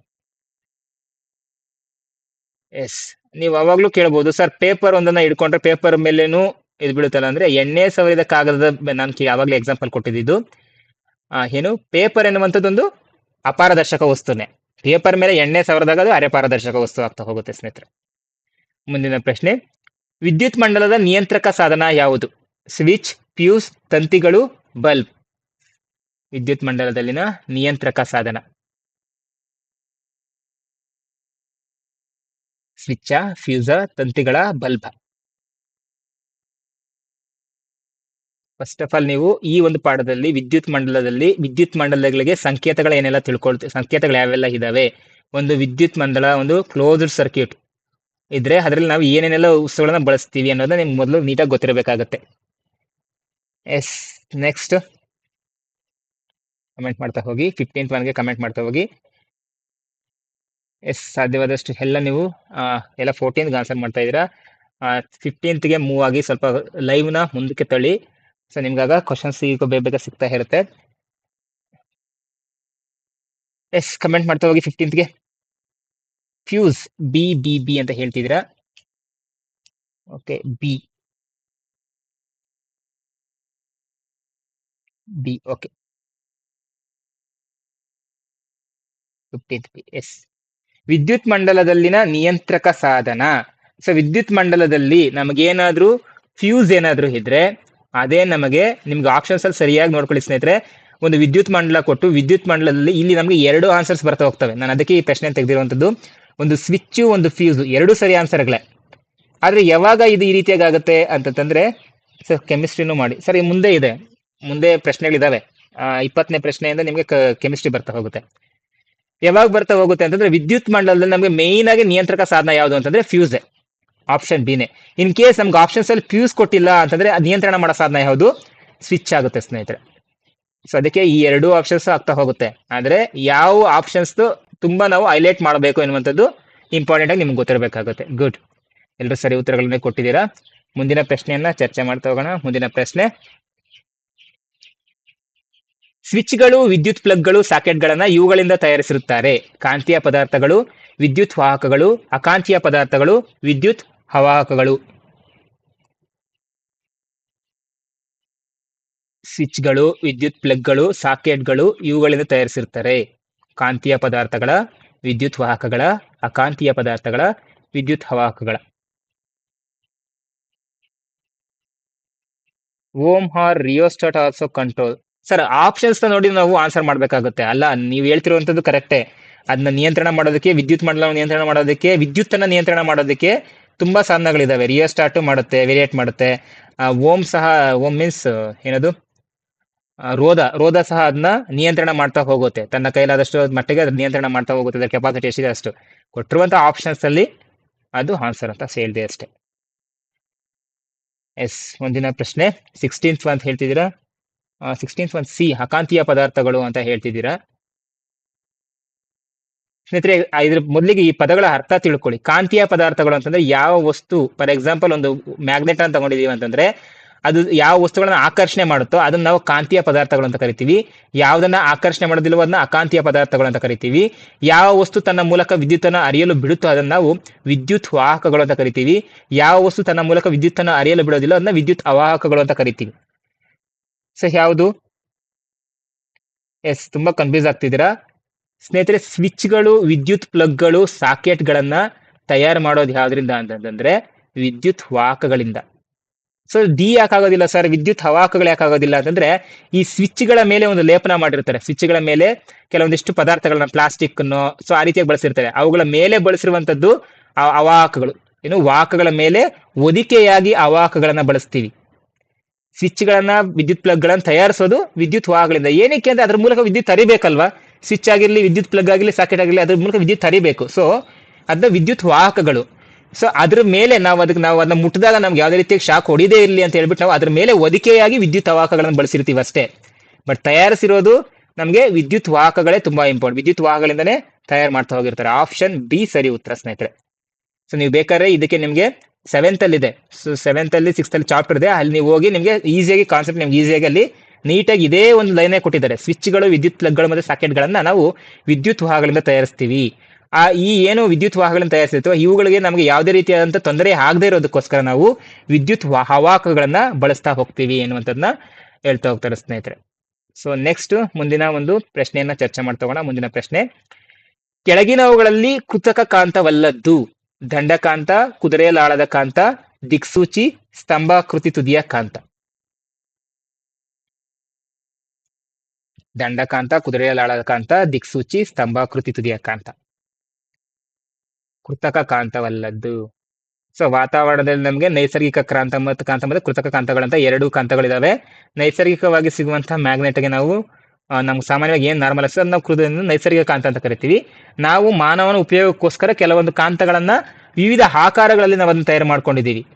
ಸೊ ಅವುಗಳಲ್ಲಿ ಯಾವ್ಯಾವು ಅಂತಂದ್ರೆ ಇಲ್ಲಿ ಕೇಳಿರುವಂತ ಕೃತಕ ಕಾಂತವಲ್ಲದ್ದು ಅಂತ. ಸೊ ಯಾವುದು? ಎಸ್, ಕಮೆಂಟ್ ಮಾಡ್ತಾ ಇದ್ದೀರಾ. ಸುವರ್ಣ ಮೇಡಮ್ ಅವರು ಸಿ ಅಂತ ಹೇಳಿದ್ದೀರಾ. ಎಸ್, ಕೃತಕ ಕಾಂತಗಳಲ್ಲಿ ನಾನು ಈಗಾಗಲೇ ಹೇಳಿದೆ, ಅದನ್ನ ನಾವು ನಮ್ಮ ಅನುಕೂಲಕ್ಕೆ ತಕ್ಕಂತೆ ಕೆಲವೊಂದು ಶೇಪ್ಸ್ ಅಲ್ಲಿ ಮಾಡ್ಕೊಂಡಿದೀವಿ. ಯಾವ್ಯಾವುದು? ದಂಡಕಾಂತ, ಸೊ ಇಂಗ್ಲಿಷ್ ಅಲ್ಲಿ ಬಾರ್ ಮ್ಯಾಗ್ನೆಟ್ ಅಂತ ಕರಿತೀವಿ. ಕುದುರೆಲಾಳ ಕಾಂತ, ಮತ್ತೆ ಸ್ತಂಭಾಕೃತಿಯ ಕಾಂತ, ಗೋಳಾಕೃತಿಯ ಕಾಂತ ಅಂತ ಈ ರೀತಿಯಾಗಿ ಬೇರೆ ಬೇರೆ ರೀತಿಯ ಆಕೃತಿಗಳನ್ನು ಕೊಟ್ಟು ನಾವು ಕಾಂತಗಳನ್ನಾಗಿ ಮಾಡ್ಕೊಂಡಿದೀವಿ. ಆದ್ರೆ ದಿಕ್ಸೂಚಿ ಎನ್ನುವಂಥದ್ದು ಕೃತಕ ಕಾಂತವಲ್ಲ. ಆದ್ರೆ ದಿಕ್ಸೂಚಿಯಲ್ಲಿ ನಾವೇನನ್ನ ಬಳಸ್ತೀವಿ? ಕಾಂತಿಯನ್ನು, ಒಂದು ಮ್ಯಾಗ್ನೆಟ್ ಅನ್ನ ಬಳಸ್ತೀವಿ. ಆ ಮ್ಯಾಗ್ನೆಟ್ ನಮ್ಗೆ ಏನ್ ಹೇಳುತ್ತೆ? ಸೊ ಯಾವ ಒಂದು ದಿಕ್ಕಿನಲ್ಲಿ ಇದೆ ಎನ್ನುವುದು ತಿಳಿಸುತ್ತೆ. ಏನು, ಉತ್ತರ ಮತ್ತೆ ದಕ್ಷಿಣ ದಿಕ್ಕುಗಳನ್ನು ತಿಳಿಸ್ತಾ ಹೋಗುತ್ತೆ.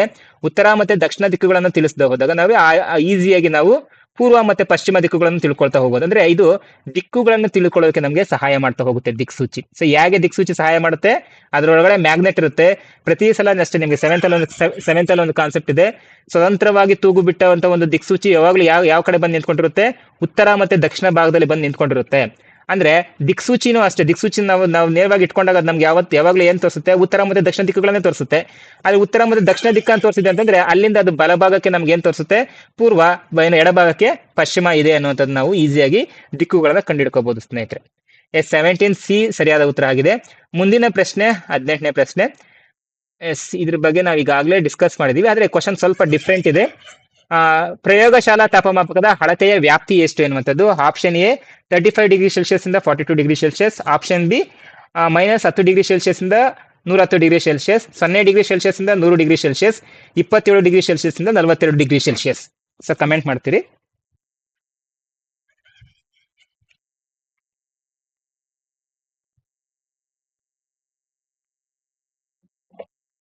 S18B ಅಂತ ಹೇಳ್ತಿದ್ದೀರಾ, 35 to 42 ಅಂತ ಹೇಳ್ತಾ ಇದ್ದೀರಾ. ಸ್ನೇಹಿತರೆ ಪ್ರಶ್ನೆನ ಸರಿಯಾಗಿ ಅರ್ಥ ಮಾಡ್ಕೊಳ್ಳಿ. ಪ್ರಯೋಗಶಾಲಾ ತಾಪಮಾಪಕ 45°C, 35ರಿಂದ 42°C ಅಂತ ಹೇಳ್ತಾ ಇದ್ದೀರಾ ಉಮೇಶ್ ಸರ್ ಅವರು. SA18D ಅಂತ ಹೇಳ್ತಾ ಇದ್ದೀರಾ. ಸ್ನೇಹಿತರೆ ಇದಕ್ಕೆ ಸರಿಯಾದ ಉತ್ತರ ಬಂದು ಆಪ್ಷನ್ ಬಿ. ಗುಡ್. ಯಾರು ಲಕ್ಷ್ಮೀ ಮೇಡಮ್ ಅವರು ಹೇಳಿದ್ರು ಆಪ್ಷನ್ ಬಿ ಇದಕ್ಕೆ ಸರಿ ಉತ್ತರ. ಏನಕ್ಕೆ? ಇವನ್ ಪುಷ್ಪ ಮೇಡಮ್ ಅವ್ರು ಸಹ ಹೇಳಿದ್ರು ಬಿ ಅಂತ. ಏಕೆ? ಬಸವ ಬಿ ಸರ್ ಅವ್ರು ಸಹ ಹೇಳಿದ್ದಾರೆ. ಓಕೆ, ಯಾಕೆ ಈ ರೀತಿಯಾಗಿ ಬಳಸ್ತೀವಿ ಸ್ನೇಹಿತರೆ? ನಮ್ಗೆ ಈಗಾಗಲೇ ನಾನು ಹಿಂದಿನ ಒಂದು ವಿಡಿಯೋದಲ್ಲಿ ಹೇಳಿದ್ದೆ, ವೈದ್ಯಕೀಯ ತಾಪಮಾಪಕ ಸಾಮಾನ್ಯವಾಗಿ ಮಾನವನ ದೇಹದ ತಾಪಮಾನ ಎಷ್ಟಿರುತ್ತೆ?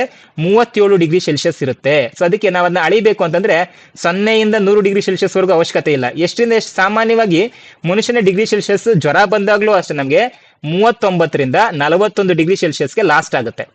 ಸೊ ಅದ್ರ ಮೇಲೆ ಹೆಚ್ಚಾಗಿ ಹೋಗೋದಿಲ್ಲ ನಮ್ಗೆ ಜ್ವರ ಬಂದ್ರು ಅಷ್ಟೇ. ಸೊ 41-42 ಸೆಂಟಿಮೀಟರ್ ಮೇಲೆ ಹೋಗ್ತಾ ಇದೆ ಅಂತಂದ್ರೆ ಅದು ನಮ್ಮ ತಾಪಮಾಪಕದಲ್ಲಿ ಇರಲ್ಲ. ಅಷ್ಟು ಜ್ವರ ಬಂದಾಗ ಮನುಷ್ಯ ಬದುಕಿರೋಕೆ ಇದಕ್ಕೂ ಸಾಧ್ಯ ಇಲ್ಲ. ಆದ್ರೆ ನಮ್ಮ ದೇಹದ ಇದರಲ್ಲಿ ಇದಕ್ಕೆ ನಾವೇನ್ ಕರಿತೀವಿ? ನಾವು ವೈದ್ಯಕೀಯ ತಾಪಮಾಪಕ ಅಂತ ಕರಿತೀವಿ. ಇನ್ನ ಇದು ಪ್ರಯೋಗಶಾಲಾ ತಾಪಮಾಪಕ ಅಂತಂದ್ರೆ ನಾವು ಲ್ಯಾಬ್ರೇಟರಿಲಿ ಯೂಸ್ ಮಾಡ್ತೀವಲ್ಲ, ಲ್ಯಾಬ್ರೇಟರಿಲಿ ನಾವೇನ್ ಮಾಡ್ತೀವಿ? ಬಿಸಿ ನೀರ್ನ ಕಾಯಿಸ್ತೀವಿ. ಅವಾಗ ಚೆಕ್ ಮಾಡ್ಬೇಕಂದ್ರೆ ನಮ್ಗೆ 100°C ಇರಲೇಬೇಕು. ಅಥವಾ ಯಾವ್ದಾದ್ರು ಒಂದು ಮಂಜುಗಡ್ಡೆನ ಪರೀಕ್ಷೆ ಮಾಡ್ತೀವಿ, ಆವಾಗ ನಮ್ಗೆ -10°C ಬೇಕಾಗುತ್ತೆ. ಅಂದ್ರೆ ಆಪ್ಷನ್ ಬಿ -10°C ಇಂದ 110°C ಇದಕ್ಕೆ ಸರಿ ಉತ್ತರ ಆಗುತ್ತೆ ಸ್ನೇಹಿತರೆ. ಸರ್ ಎಲೆಕ್ಟ್ರಿಕ್ ಸಾಕೆಟ್ ಫೋಟೋ ತೋರಿಸಿ. ಸರ್ ಎಲೆಕ್ಟ್ರಿಕ್ ಸಾಕೆಟ್ ಫೋಟೋ ಬೇಕಾ ನಿಮಗೆ? ಓಕೆ, ನೆಕ್ಸ್ಟ್ ಕ್ಲಾಸಲ್ಲಿ ಅಥವಾ ಇವನ್ ನಮ್ಮ ವಾಟ್ಸ್ಆಪ್ ಗ್ರೂಪ್ಗೆ ಜಾಯ್ನ್ ಆಗಿ ನಾನು ಅಲ್ಲಿ ವಾಟ್ಸ್ಆಪ್ ಗ್ರೂಪಲ್ಲಿ ಹಾಕಿರ್ತೀನಿ ಸರ್. ಎಲೆಕ್ಟ್ರಿಕ್ ಸಾಕೆಟ್ ಅಂದ್ರೆ ನಿಮ್ಗೆ ಅಲ್ಲಿ ಒಳಗಡೆ ಒಂದು 3 ಇದಿರುತ್ತೆ, ಏನು ಅದನ್ನ ನಿಮ್ಗೆ ವಾಹಕದಿಂದ ಮಾಡಿರ್ತಾರೆ, ಮೇಲೆ ಅದು ಕೋಟಿಂಗ್ ಮಾಡಿರ್ತಾರಲ್ಲ ಅದನ್ನ ಆ ವಾಹಕದಿಂದ ಮಾಡಿರ್ತಾರೆ ಸರ್. ಕನ್ಫ್ಯೂಸ್ ಆಗುವಂತ ಅವಶ್ಯಕತೆ ಇಲ್ಲ, ಬೇಕಾದ್ರೆ ನಾನು ಎಕ್ಸ್ಪ್ಲೈನ್ ಮಾಡ್ಕೊಡ್ತೀನಿ. ಇನ್ನು 0°C ಇಂದ 100°C ನೀರಿನ ಕುದಿಯುವ ಬಿಂದು ಮತ್ತೆ ದ್ರವಣ ಬಿಂದು ಮತ್ತೆ ಘನೀಕರಣ ಬಿಂದುಗಳು ಅಂತ ಹೇಳ್ತೀವಿ. ಇದು 27°C to 40°C ಯಾವುದೇ ರೀತಿಯಾಗಿ ಇದು ರಾಂಗ್ ಆನ್ಸರ್. ಸೊ ಯಾವುದೇ ಒಂದು ಈ ಆನ್ಸರ್ ಬರ್ತಾ ಹೋಗೋದಿಲ್ಲ. ಮುಂದಿನ 19ನೇ ಪ್ರಶ್ನೆ ಚರ್ಚೆ ಮಾಡ್ತಾ ಹೋಗೋಣ. ಇದು ಸಿಂಪಲ್ ಕ್ವಶನ್ ಇದೆ. ಒಂದು ಕಾಯವು ಒಂದು ಏಕಮಾನ ಕಾಲದಲ್ಲಿ ಚಲಿಸಿದ ದೂರವೇ? ಜವ, ವೇಗ, ವೇಗೋತ್ಕರ್ಷ, ಚಲನೆ.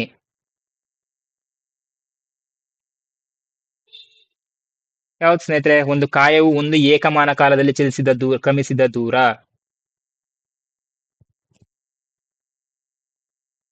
ಸ್ಪೀಡ್.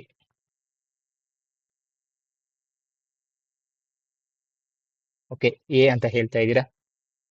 ವೇಗ ಯಾಕಾಗೋದಿಲ್ಲ? ಸೊ ಈಗ ನೀವು ಜವ ಅಂತ ಹೇಳ್ತಿದ್ದೀರಾ, ವೇಗ ಯಾಕಾಗೋದಿಲ್ಲ? ಎಸ್ ಯಾರು ಲಕ್ಷ್ಮಣ ಬಿ ಅಂತ ಹೇಳ್ತಿದ್ದೀರಾ. ಸ್ನೇಹಿತರೆ ಒಂದು ಕಾಯವು ಒಂದು ಏಕಮಾನ ಕಾಲದಲ್ಲಿ ಚಲಿಸಿದ ದೂರಕ್ಕೆ ನಾವು ಜವ ಅಂತಾನೆ ಕರಿತೀವಿ. ಗುಡ್, ನೀವು ಆನ್ಸರ್ ಆಗ್ತಿರೋದು ಜವ ಅಂತ ಕರೆಕ್ಟ್. ವೇಗ ಯಾಕಾಗೋದಿಲ್ಲ? ಎಸ್, ಜವ ಸ್ಪೀಡ್ ಕರೆಕ್ಟ್. ಆಪ್ಷನ್ 1 ಏನೇ ಕರೆಕ್ಟ್. ಆದ್ರೆ ವೇಗ ಏನಕ್ಕೆ ಆಗೋದಿಲ್ಲ? ವೇಗ ನಾವು ಯಾಕೆ ತಗೊಳ್ಳೋದಿಲ್ಲ? ಅದಕ್ಕೆ ಎಂತಹ ಪರಿಮಾಣ ಅಂತ ಕರಿತೀವಿ? ಸದಿಶ ಪರಿಮಾಣನ ಅದಿಶ ಪರಿಮಾಣನ? ಅದು ಸ್ಕೇಲರ್ ಕ್ವಾಂಟಿಟಿನ ವೆಕ್ಟರ್ ಕ್ವಾಂಟಿಟಿನ? ಎಸ್ ಇವನ್ ವೇಗೋತ್ಕರ್ಷ ಅಂತಂದ್ರೆ ಆಕ್ಸಿಲರೇಷನ್, ಚಲನೆ ಅನ್ನುವಂಥದ್ದು ನಿಮ್ಗೆ ಏನ್ ಗೊತ್ತಿರುತ್ತೆ? ಚಲನೆ ಅಂತಂದ್ರೆ ಒಂದು ವಸ್ತು ಒಂದು ಸ್ಥಳದಿಂದ ಮತ್ತೊಂದು ಸ್ಥಳಕ್ಕೆ ಸ್ಥಳಾಂತರಗೊಳ್ಳುವಂಥದ್ದನ್ನು ನಾವು ಚಲನೆ ಅಂತ ಕರಿತಾ ಹೋಗ್ತೀವಿ. ಎಸ್, ವೇಗ ಅಂದ್ರೆ ಡಿಸ್ಪ್ಲೇಸ್ಮೆಂಟ್. ನಾನು ಕನ್ನಡದಲ್ಲಿ ಕೇಳ್ತೀನಿ, ನೀವು ಇಂಗ್ಲಿಷ್ ಅಲ್ಲಿ ಹೇಳ್ತಿದ್ದೀರಾ ಅಷ್ಟೇ. ಹಾಗಂದ್ರೆ ಏನು ಅಂತ ಕೇಳ್ತಿದ್ದೀನಿ ನಾನು. ಎಸ್, ಮುಂದಿನ ಪ್ರಶ್ನೆಯನ್ನ ಚರ್ಚೆ ಮಾಡ್ತಾ ಹೋಗೋಣ. ಎಸ್ ಇವನ್ ಫೋಟೋ ಸಮೇತ ಆಗ್ಬಿಟ್ಟಿದೆ, ನಿಮ್ಗೆ ಆನ್ಸರ್ ಬೇಗ ಗೊತ್ತಾಗ್ಬಿಡುತ್ತೆ ಅಂತ ಅನ್ಕೋತೀನಿ. ಇದು ನಿಮ್ಗೆ 6th ಅಲ್ಲಿ ಇದೆ ಅಂತ ಅನ್ಕೋತೀನಿ. ಬಿಳಿಯ ಬೆಳಕು 7 ಬಣ್ಣಗಳಿಂದ ಕೂಡಿದೆ ಎಂಬುದನ್ನ ಪ್ರಯೋಗದ ಮೂಲಕ ತಿಳಿಸಿದವರು ಯಾರು? Alexander Fleming, sir Isaac Newton, Galileo Galilei, Thomas Alva Edison. Yes, good sir. Velocity by displacement by time taken. Yes. ಯಾರು? ಸೊ ನಿಮಗೆ ಇಲ್ಲಿ ಫೋಟೋ ನೋಡಿರ್ತೀರಾ, ಬೇಗ ಹೇಳ್ಬಿಡ್ತೀರಾ. ಹಾಗಾದ್ರೆ ಆ ಪ್ರಯೋಗ ಯಾವುದು ಅಂತ ಹೇಳ್ತೀರಾ? ಸಾಮಾನ್ಯವಾಗಿ ನಿಮ್ಗೆ 6th ಅಲ್ಲಿ ಒಂದು ಪ್ರಯೋಗವನ್ನ ಕೊಟ್ಟಿದ್ದಾರೆ, 10th ಅಲ್ಲಿ ಒಂದು ಪ್ರಯೋಗವನ್ನ ಕೊಟ್ಟಿದ್ದಾರೆ. ಎರಡು ಪ್ರಯೋಗಗಳನ್ನ ನ್ಯೂಟನ್ನೇ ಮಾಡ್ತಾರೆ. ಫಸ್ಟ್ ಒಂದು ಸಿಂಪಲ್ ಒಂದು ಪ್ರಯೋಗ ಮಾಡೋದು 6th ಅಲ್ಲಿ ಕೊಟ್ಟಿದ್ದಾರೆ ನಿಮ್ಗೆ. ಎರಡು ಪ್ರಯೋಗಗಳಿದಾವೆ, ಯಾರಾದ್ರೂ ಕಮೆಂಟ್ ಮಾಡ್ತಾ ಹೋಗಿ. ಎಸ್, ಫೋಟೋ ನೋಡಿರ್ತೀರಾ ಸುಮಾರು ಕಡೆ. Sir Isaac ನ್ಯೂಟನ್ನೇ. ಎಸ್, ಸರಿ ಉತ್ತರವನ್ನ ಸರ್ ಐಸಾಕ್ ನ್ಯೂಟನ್ನೇ. ಫ್ಲೆಮಿಂಗು ಅಲ್ಲ, ಗೆಲಿಲಿಯೋ ಅಲ್ಲ, ಥಾಮಸ್ ಅಲ್ವಾ ಎಡಿಸನ್ ಅಲ್ಲ. ಹೌದು, ಡಿಸ್ಪರ್ಷನ್ ಆಫ್ ಲೈಟಾ? ಬೆಳಕಿನ ವಿಭಜನೆ. ಓಕೆ. ಪ್ರಯೋಗ ಯಾವುದು ಅಂತಂದ್ರೆ ಸ್ನೇಹಿತರೆ, ಯಾವುದು ಅಂತಂದ್ರೆ, ಸೊ ನಿಮ್ಗೆ 10th ಅಲ್ಲಿ ಯಾವ್ದು ಕೊಟ್ಟಿದ್ದಾರೆ? ಎರಡು ಪಟ್ಟಕಗಳನ್ನು ತಗೊಂಡಿದ್ದಾರೆ. ಒಂದು ಪಟ್ಟಕದ ಮೂಲಕ ಏನೋ ಒಂದು ಬಿಳಿಯ ಬಣ್ಣವನ್ನ ಆಯಿಸಿದಾಗ, ಒಂದು ಯಾವ ಲೈಟ್ ಆಯಿಸಿದಾಗ ಅದೇನಾಗುತ್ತೆ, 7 ಬಣ್ಣಗಳು ಬರ್ತಾ ಹೋಗುತ್ತೆ. ಅದ್ ನಾವು ವಿಬ್ಗಯರ್ ಅಂತ ಕರಿತೀವಿ. ಅವ್ರು ಏನ್ ಮಾಡಿದ್ರು, ಆದ್ರೆ ನ್ಯೂಟನ್ ಏನ್ ಮಾಡಿದ್ರು, ಅದ್ರ ಮುಂದೆ ಇನ್ನೊಂದು ಉಲ್ಟಾ ಒಂದು ರೀತಿಯಾದಂತ ಒಂದು ಪಟ್ಟಕವನ್ನ ಇಟ್ರು. ಇವಾಗ ಏನಾಗುತ್ತೆ, ಈ 7 ಬಣ್ಣಗಳು ಸೇರ್ಕೊಂಡು ಮತ್ತೆ ಹೊರಭಾಗಕ್ಕೆ ಒಂದು ಬಣ್ಣ ಬಂತು. ಆ ಬಣ್ಣ ಬಿಳಿಯ ಬಣ್ಣದ್ದಾಗಿತ್ತು. ಸೊ ಈ ರೀತಿಯಾಗಿ ಏನು ಒಂದು ಪ್ರಯೋಗವನ್ನ ಮಾಡ್ತಾ ಹೋಗ್ತಾರೆ. ಇನ್ನ ನಿಮ್ಗೆ ರಾಟೆ ಗೊತ್ತಿರ್ಬೋದು. ನೀವು ಚಕ್ರ ಮಾಡ್ಚೇನು ಚಕ್ರದ ರೂಪದಲ್ಲಿ ಇರುತ್ತೆ. ರಾಟೆ ನಾವು ಕೈಯಲ್ಲೇ ತಿರುಗಿಸ್ತಾ ಇರ್ಬೋದು, ಫ್ಯಾನ್ ರೀತಿ ಇರುತ್ತೆ. ಸೊ ಅವ್ರು ಏನ್ ಮಾಡ್ತಾರೆ, ಒಂದು ಪೇಪರ್ ಅನ್ನ ವೃತ್ತಾಕಾರವಾಗಿ, ಇನ್ನ ನೀವು ಮಾಡ್ಬೋದು, ಒಂದು ಪೇಪರ್ನ ವೃತ್ತಾಕಾರವಾಗಿ ಕಟ್ ಮಾಡ್ಕೊಂಡು, ಆ ಕಟ್ ಮಾಡ್ಕೊಂಡಿರೋದಕ್ಕೆ ನೀವು 7 ಬಣ್ಣಗಳನ್ನ ಬಳಕೊಳ್ಳಿ. 7 ಬಣ್ಣಗಳನ್ನ ಬಳಕೊಂಡು ನೀವು ಅದನ್ನ ಜೋರಾಗಿ ಸುತ್ತಾ ಹೋದ್ರೆ ನಿಮ್ಗೆ ಅದು ಏನಾಗ್ತದೆ ಅಂತಂದ್ರೆ, ನಿಮ್ಗೆ ಅದು ಬಿಳಿ ಬಣ್ಣ ಬರ್ತಾ ಹೋಗುತ್ತೆ. ಇದು ನಿಮ್ಗೆ 6ನೇ ಕ್ಲಾಸಲ್ಲಿ ಇರುವಂತ ಒಂದು ಎಕ್ಸ್ಪೆರಿಮೆಂಟ್. ನನಗೆ ಹೇಳಿದ್ನೋ ಆ ಎಕ್ಸ್ಪೆರಿಮೆಂಟ್ ಇರುವಂತದ್ದು. ಬೆಳಕಿನ ಚದುರುವಿಕೆ, ವರ್ಣ ವಿಭಜನೆ. ಓಕೆ ಓಕೆ, ಕಾಮೆಂಟ್ ಇದು ಮಾಡ್ತಾ ಇದೀರಾ. ಅದು 10th ಅಲ್ಲಿ ಬರ್ತಾ ಹೋಗುತ್ತೆ. ಸ್ನೇಹಿತರೆ, ಇಲ್ಲಿ ಇನ್ನ ಒಂದು 3 ಜನ ವಿಜ್ಞಾನಿಗಳಿದ್ದಾರೆ, ಅವ್ರ ಬಗ್ಗೆನೂ ಚರ್ಚೆ ಮಾಡ್ಬೇಡ. ನಮ್ಗೆ ಮೈನ್ ಥಾಮಸ್ ಅಲ್ವಾ ಎಡಿಸನ್ ನಾವು ಇವತ್ತೆಲ್ಲ ಕ್ಲಾಸಸ್ ಕೇಳ್ತಿದೀವಿ. ನಮ್ಗೊಂದು ಬೆಳಕು ಆಕಾರವನ್ನ ಕೊಟ್ಟವರೇ ಥಾಮಸ್ ಅಲ್ವಾ ಎಡಿಸನ್. ಇನ್ನ ಗೆಲಿಲಿಯೋ ಏನಕ್ಕೆ ಇಂಪಾರ್ಟೆಂಟು? ಏನನ್ನ ಕಂಡುಹಿಡಿತಾರೆ? ಆಕಾಶಕಾಯಗಳಲ್ಲಿ ಪ್ರಮುಖ ಪಾತ್ರವನ್ನ ವಹಿಸ್ತಾರೆ ಗೆಲಿಲಿಯೋ. ಎಸ್, ಕಮೆಂಟ್ ಮಾಡ್ತಾ ಹೋಗಿ. ಮುಂದಿನ ಪ್ರಶ್ನೆಯನ್ನ ಚರ್ಚೆ ಮಾಡ್ತಾ ಹೋಗೋಣ. ಮುಂದಿನ ಪ್ರಶ್ನೆ, ಈ ಕೆಳಗಿನವುಗಳಲ್ಲಿ ಸಂಶ್ಲೇಷಿತ ನಾರು ಯಾವುದು? ಹತ್ತಿ, ಸೆಣಬು, ನೈಲಾನ್, ಉಣ್ಣೆ. ಸ್ನೇಹಿತರೆ, ನೀವು ಇದೇ ಮೊದಲ ಬಾರಿಗೆ ನಮ್ಮ ಚಾನಲ್ಗೆ ಭೇಟಿ ಕೊಡ್ತಿದ್ರೆ ದಯವಿಟ್ಟು ನಮ್ಮ ಚಾನಲ್ ಸಬ್ಸ್ಕ್ರೈಬ್ ಮಾಡ್ಕೊಳ್ಳಿ. ಹಾಗೆ ಪಕ್ಕದಲ್ಲಿರುವಂತಹ ಬೆಲ್ ಐಕಾನ್ ಕ್ಲಿಕ್ ಮಾಡ್ಕೊಳ್ಳಿ. ಜೊತೆಗೆ ನೀವು ನಮ್ಮ ತರಗತಿಗಳು ಯಾವ ಸಮಯದಲ್ಲಿ ಇರ್ತವೆ ಅನ್ನೋದು ನಿಮಗೆ ಮೊದಲೇ ಒಂದು 2 ರಿಂದ 3 ಗಂಟೆ ಮೊದಲೇ ಹೇಳಿರ್ತೀನಿ. ಮಿನಿಮಮ್ ಹಾಫ್ ಅನ್ ಅವರ್ ಮೊದಲೇ ಹೇಳಿರ್ತೀನಿ. ಅದು ಎಲ್ಲಿ ಹೇಳಿರ್ತೀನಿ ಅಂದ್ರೆ, ನಮ್ಮ ವಾಟ್ಸ್ಆಪ್ ಗ್ರೂಪ್ ಒಂದಿದೆ. ಆ ಗ್ರೂಪ್ನ ಲಿಂಕ್ ಅನ್ನು ಸಹ ಇದೇ ಒಂದು ಬಾಕ್ಸ್ ಅಲ್ಲಿ ಕೊಟ್ಟಿದ್ದೇನೆ, ಡಿಸ್ಕ್ರಿಪ್ಷನ್ ಬಾಕ್ಸ್ ಅಲ್ಲಿ ಕೊಟ್ಟಿದ್ದೇನೆ. ಅಲ್ಲಿ ಹೋಗಿ ನೀವು ಕ್ಲಿಕ್ ಮಾಡ್ಕೊಂಡ್ರೆ ನಮ್ಮ ವಾಟ್ಸ್ಆಪ್ ಗ್ರೂಪ್ಗೆ ಜಾಯ್ನ್ ಆಗ್ತೀರಾ. ಅಲ್ಲಿ ನಿಮಗೆ ನಮ್ಮ ತರಗತಿಗಳು ಯಾವ ಸಮಯದಲ್ಲಿ ಇರ್ತವೆ ಅನ್ನೋದು ಗೊತ್ತಾಗ್ತಾ ಹೋಗುತ್ತೆ. ಎಸ್, ಕಮೆಂಟ್ ಮಾಡ್ತಾ ಹೋಗಿ. 21ನೇದಕ್ಕೆ ಕೆಳಗಿನವುಗಳಲ್ಲಿ ಸಂಶ್ಲೇಷಿತ ನಾರು ಯಾವುದು? 21C ಅಂತ ಹೇಳ್ತಿದ್ದೀರಾ. 2 ಸೆಣಬು, New York plus London is equal to nylon. Okay okay, short cut ಹೇಳ್ತಿದ್ದೀರಾ, New York plus London. Okay, yes, good. Nylon ಸರಿ ಉತ್ತರ ಆಗಿದೆ ಸ್ನೇಹಿತರೆ. ಹತ್ತಿ, ಸೆಣಬು ಇವೆಲ್ಲ ನಮಗೆ ನೈಸರ್ಗಿಕ ನಾರುಗಳು ಇವೆಲ್ಲ. ಸೊ ನಮ್ಗೆ ಹತ್ತಿ ಸಾಮಾನ್ಯವಾಗಿ ನಿಸರ್ಗದಲ್ಲೇ ಸಿಗುತ್ತೆ. ಸೆಣಬು ಎನ್ನುವಂಥದ್ದು ಸಹ ನಮ್ಗೆ ನಿಸರ್ಗದಲ್ಲೇ ಸಿಗುವಂಥದ್ದು. ಉಣ್ಣೆ ಇನ್ನ ಕುರಿಯಿಂದ ಸಿಗ್ತಾ ಹೋಗುತ್ತೆ. ಸೊ ಇವೆಲ್ಲ ಸಾಮಾನ್ಯವಾಗಿ ನೈಸರ್ಗಿಕ ನಾರುಗಳಾಗಿರ್ತವೆ. ನೈಲಾನ್ ಮಾತ್ರ ಸಂಶ್ಲೇಷಿತ ನಾರು ಕೊಟ್ಟಿರುವಂತಹ ಆಪ್ಷನ್ ಅಲ್ಲಿ. ಎಸ್, ಆಪ್ಷನ್ ಸಿ ಇದಕ್ಕೆ ಸರಿ ಉತ್ತರ ಆಗಿರುತ್ತೆ ಸ್ನೇಹಿತರೆ. ಇನ್ನ ಮುಂದಿನ ಪ್ರಶ್ನೆ, ನೈಲಾನ್ ಇಂದ ನೋಡಿ, ನಾನು ಇಲ್ಲೊಂದು ಚಿತ್ರ ಕೊಟ್ಟಿದ್ದೇನೆ. ನೈಲಾನ್ ಇಂದ ನಾವೇನ್ ಮಾಡಬಹುದು, ಈ ರೀತಿಯ ದಾರಗಳನ್ನಾಗಿರ್ಲಿ, ಸೊ ನೀವು ಮನೇಲಿ ಬಟ್ಟೆ ಒಯ್ಯಕ್ಕೆ ಒಂದು ದಾರವನ್ನು ಕಟ್ತಿರಲ್ವಾ, ಅದೆಲ್ಲ ನೈಲಾನ್ ಇಂದಾನೇ ಮಾಡಿರ್ತಾರೆ. ಸರ್ ಆಪ್ಷನ್ ಇ ಅಂತ ಹೇಳ್ತಿದ್ದೀರಾ. ಸರಿ, ಯಾವ್ದಕ್ಕೆ ಅನ್ನೋದನ್ನ ಕಮೆಂಟ್ ಅಲ್ಲಿ ಇದು ಮಾಡ್ತಾ, ಏನು ಕ್ವಶನ್ ನಂಬರ್ ಹಾಕಿ ಆನ್ಸರ್ ಮಾಡ್ತಾ ಹೋಗಿ. ವಸ್ತುಗಳು ಉರಿಯಲು ಅವಶ್ಯಕವಾದ ಅನಿಲ ಯಾವುದು ಅಂತ ಕೇಳಿದರೆ, ಆಮ್ಲಜನಕ, ಜಲಜನಕ, ಸಾರಜನಕ, ಇಂಗಾಲ. ಒಂದು ವಸ್ತು ಹತ್ತಿ ಉರಿಬೇಕು ಅಂತಂದ್ರೆ ಅಲ್ಲಿ ಯಾವ ಒಂದು ಅನಿಲ ಇಂಪಾರ್ಟೆಂಟ್ ಆಗುತ್ತೆ? Oxygen, hydrogen, nitrogen, carbon. ಅದು ಇಂಪಾರ್ಟೆಂಟ್ ಆಗ್ತಾ ಹೋಗುತ್ತೆ. ಎಸ್, ಸಿ ಅಂತ ಹೇಳ್ತಿದ್ದೀರಾ. ಸಾರಜನಕನ? ಎಸ್, ಆಕ್ಸಿಜನ್ ಅಂತ ಹೇಳ್ತಿದ್ದೀರಾ. ಇಂಗಾಲ ಅಂತ ಹೇಳ್ತಿದ್ದೀರಾ. ಸ್ನೇಹಿತರೆ, ಒಂದು ವಸ್ತು ಹತ್ತಿ ಉರಿಬೇಕಂದ್ರೆ ಅತ್ಯವಶ್ಯಕವಾಗಿ ಏನ್ ಬೇಕು ಅಂತಂದ್ರೆ, ಅದಕ್ಕೆ ಅಲ್ಲಿ ಆಕ್ಸಿಜನ್ ಬೇಕು, ಆಮ್ಲಜನಕ ತುಂಬಾ ಇಂಪಾರ್ಟೆಂಟ್. ಅದೇ ಒಂದು ವಸ್ತುವನ್ನ ನಾವು ಹಾರಿಸಬೇಕು ಅಂತಂದ್ರೆ ನಮ್ಗೆ ಏನ್ ಇಂಪಾರ್ಟೆಂಟ್ ಬೇಕಾಗುತ್ತೆ? ಇಂಗಾಲದಲ್ಲಿ ಇಂಗಾಲದ ಡೈಆಕ್ಸೈಡ್ ಬೇಕಾಗುತ್ತೆ, CO2 ಬೇಕಾಗುತ್ತೆ. ಇಂಗಾಲದ ಡೈಆಕ್ಸೈಡ್ ನಮಗೆ ಆ ಒಂದು ಹತ್ತಿರುವಂತಹ ಒಂದು ವಸ್ತುವನ್ನ ತಡೆಯೋದಕ್ಕೆ ಇಂಗಾಲ ಡೈಆಕ್ಸೈಡ್ ಅನ್ನ ಬಳಸ್ತೀವಿ. ಉರಿಯೋದಕ್ಕೆ ತುಂಬಾ ಅವಶ್ಯಕವಾದಂತಹ ಅನಿಲ ಯಾವುದು ಅಂತಂದ್ರೆ ಆಮ್ಲಜನಕ ಸ್ನೇಹಿತರೆ. ನಮ್ಮ ಮುಂದಿನ ಪ್ರಶ್ನೆ, ಇವೆಲ್ಲ ಕೆಮಿಸ್ಟ್ರಿಯಲ್ಲಿ ಅವಾಗಲೇ ಕೇಳ್ತೀರಿ, ಕೆಮಿಸ್ಟ್ರಿಯಲ್ಲಿ ಕ್ವಶನ್ಸ್ ಇಲ್ವಾ ಅಂತ. ಸೊ ಇವೆಲ್ಲ ಕೆಮಿಸ್ಟ್ರಿಯಲ್ಲಿ ಇರುವಂತಹ ಕ್ವಶನ್ಸ್. ನೆಕ್ಸ್ಟ್, ರೇಷ್ಮೆ ಉತ್ಪಾದನೆಯಲ್ಲಿ ಅಗ್ರಸ್ಥಾನದಲ್ಲಿರುವಂತಹ ದೇಶ ಯಾವುದು? ಭಾರತನ, ಚೀನಾನ, ರಷ್ಯಾನ, ಅಮೆರಿಕಾನ? ರೇಷ್ಮೆ ಉತ್ಪಾದನೆಯಲ್ಲಿ. ಸೊ ರೇಷ್ಮೆ ಬಗ್ಗೆ ನಿಮಗೆ 6th ಅಲ್ಲೋ 7th ಅಲ್ಲೋ ಒಂದು ಪಾಠ ಇದೆ, ಸಂಪೂರ್ಣವಾಗಿ ಅದು ಹಂತಗಳನ್ನ ನೀವು ನೋಡ್ಕೋಬೇಕಾಗುತ್ತೆ. ಸೊ ರೇಷ್ಮೆ ಹೇಗೆ ಕಕೂನ್ ಆಗುತ್ತೆ, ಅದು ಹೇಗೆ ಮೊಟ್ಟೆ ಇಡುತ್ತೆ, ಹೇಗೆ ಅದು ಒದ್ದಾಡ್ತಾ ಒಂದು ರೇಷ್ಮೆ ಗೂಡನ್ನ ಕಟ್ತಾ ಹೋಗುತ್ತೆ ಅನ್ನೋದ್ರ ಬಗ್ಗೆ ನಿಮಗೆ ಸಂಪೂರ್ಣವಾಗಿ ಅದ್ರ ಬಗ್ಗೆ ಮಾಹಿತಿ ಇರಬೇಕಾಗುತ್ತೆ. ಹಂತಗಳನ್ನ ಕೇಳ್ತಾ ಹೋಗ್ತಾರೆ. ಎಸ್, ಕಮೆಂಟ್ ಮಾಡಿ. ರೇಣುಕಾ ಇಂಡಿಯನ್ ಅಂತ ಹೇಳ್ತಿದ್ದೀರಾ, ಬಿ ಬಿ ಅಂತ ಹೇಳ್ತಿದ್ದೀರಾ.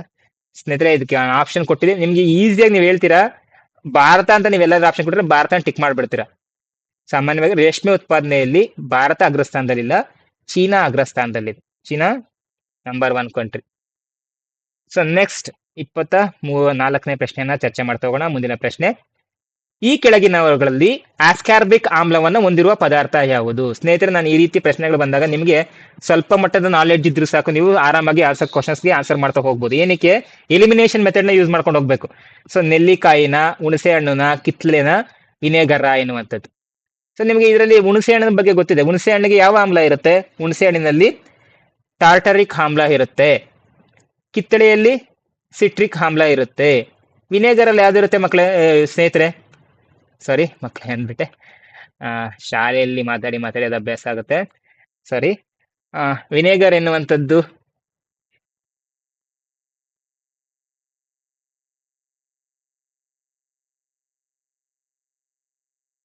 ಯಾವ ಆಮ್ಲ ವಿನೆಗರ್ ಅಲ್ಲಿ ಇರುತ್ತೆ? ಸೊ ಆಸ್ಕಾರ್ಬಿಕ್ ಆಮ್ಲಕ್ಕೆ ಉದಾಹರಣೆ ನೆಲ್ಲಿಕಾಯಿ. ಆಪ್ಷನ್ 1 ಆನ್ಸರ್ ಆಗುತ್ತೆ. ನಾನು ಕೇಳಿರುವಂಥದ್ದು ವಿನೆಗರ್ ಅಲ್ಲಿ ಯಾವ ಆಮ್ಲ ಇರುತ್ತೆ. ನಾನು ಇಲ್ಲಿ ಅದಕ್ಕೆ ರಾಸಾಯನಿಕ ಸಮೀಕರಣವನ್ನ ಬರೆದಿರ್ತೀನಿ, ಅದು ಯಾವ ಆಮ್ಲ ಅನ್ನುವಂಥದ್ದು ನೀವು ಹೇಳಿ. ಎಸ್, ಗುಡ್ ಆನ್ಸರ್ ಸಹ ಮಾಡಿದ್ರಿ. ಯಾವುದು? ಅಸಿಟಿಕ್ ಆಮ್ಲ, CH3COOH. ನೆಲ್ಲಿಕಾಯಲ್ಲಿ ಆಸ್ಕಾರ್ಬಿಕ್ ಆಮ್ಲ ಅಂತ ಇರುತ್ತೆ. ಸೊ ಈಗ ನೀವು 4 ಪದಾರ್ಥಗಳ ಬಗ್ಗೆ ತಿಳ್ಕೊಂಡ್ರೆ, ನೀವು ಸಾಮಾನ್ಯವಾಗಿ ಯಾವ್ಯಾವ ಪದಾರ್ಥದಲ್ಲಿ ಯಾವ್ಯಾವ್ದು ಇರುತ್ತೆ ಅಂತ ತಿಳ್ಕೊಬೇಕು. ಇನ್ನು ಇರುವೆ ಕಡ್ದಾಗ ನಮ್ಗೆ ನೋವಾಗುತ್ತೆ, ಅಲ್ಲಿ ಯಾವ ಆಮ್ಲ ಇರುತ್ತೆ? ಇರುವೆ ಕಚ್ಚಿದಾಗ ನಮ್ಗೆ ನೋವಾಗ್ತಾ ಇರುತ್ತೆ, ಯಾವ ಆಮ್ಲ ಇರುತ್ತೆ ಸ್ನೇಹಿತರೆ? ಮತ್ತೆ ನೆಕ್ಸ್ಟ್, ತುರಿಕೆ ಗಿಡ ಅಂತ ಕೇಳಿರ್ತೀರಲ್ವಾ? ಸೊ ನೀವು ಕಾಡಲ್ಲಿ ಎಲ್ಲರೂ ಅಥವಾ ಕೆರೆ ಕಡೆ ಹೋದಾಗ ನಿಮ್ಗೆ ಕಾಲಿಗೆ ತುರಿಕೆ ಗಿಡ ಕಚ್ಕೊಂಡ್ರೆ ಸಾಕು, ನಮ್ಗೆ ಅದು ಬೊಬ್ಬೆ ರೀತಿಯಲ್ಲಿ ಬರ್ತಾ ಹೋಗುತ್ತೆ. ಅದರಲ್ಲಿ ಯಾವ ಆಮ್ಲ ಇರುತ್ತೆ ಹೇಳ್ತೀರಾ? ತುರಿಕೆ ಗಿಡ ಆಗಿರ್ಬೋದು, ಇರುವೆ ಆಗಿರ್ಬೋದು, ಇವೆಲ್ಲ ನಮ್ಮ ದಿನನಿತ್ಯದ ಸನ್ನಿವೇಶಗಳಿವೆಲ್ಲ. Yes, good. ಅದು ಫಾರ್ಮಿಕ್ ಆಮ್ಲ ಎಲ್ಲಿರುತ್ತೆ? ಇರುವೆಯಲ್ಲಿರುತ್ತೆ. ತುರಿಕೆ ಗಿಡದಲ್ಲಿ ಯಾವ ಆಮ್ಲ ಇರುತ್ತೆ? ತುರಿಕೆ ಗಿಡದಲ್ಲಿ ಮೆಥನೋಯಿಕ್ ಆಮ್ಲ ಇರುತ್ತೆ, ಮೆಥನೋಯಿಕ್ ಆಸಿಡ್ ಇರುತ್ತೆ. ಎಸ್, ಮುಂದಿನ ಪ್ರಶ್ನೆಯನ್ನ ಚರ್ಚೆ ಮಾಡ್ತಾ ಹೋಗೋಣ. Yes, good. ನೆಕ್ಸ್ಟ್, ಅರಿಶಿನ, ಲಿಟ್ಮಸ್, ದಾಸವಾಳ ಇವೆಲ್ಲವೂ ಆಮ್ಲಗಳು, ಪ್ರತ್ಯಾಮ್ಲಗಳು, ನೈಸರ್ಗಿಕ ಸೂಚಕಗಳು, ಸಂಶ್ಲೇಷಿತ ಸೂಚಕಗಳು.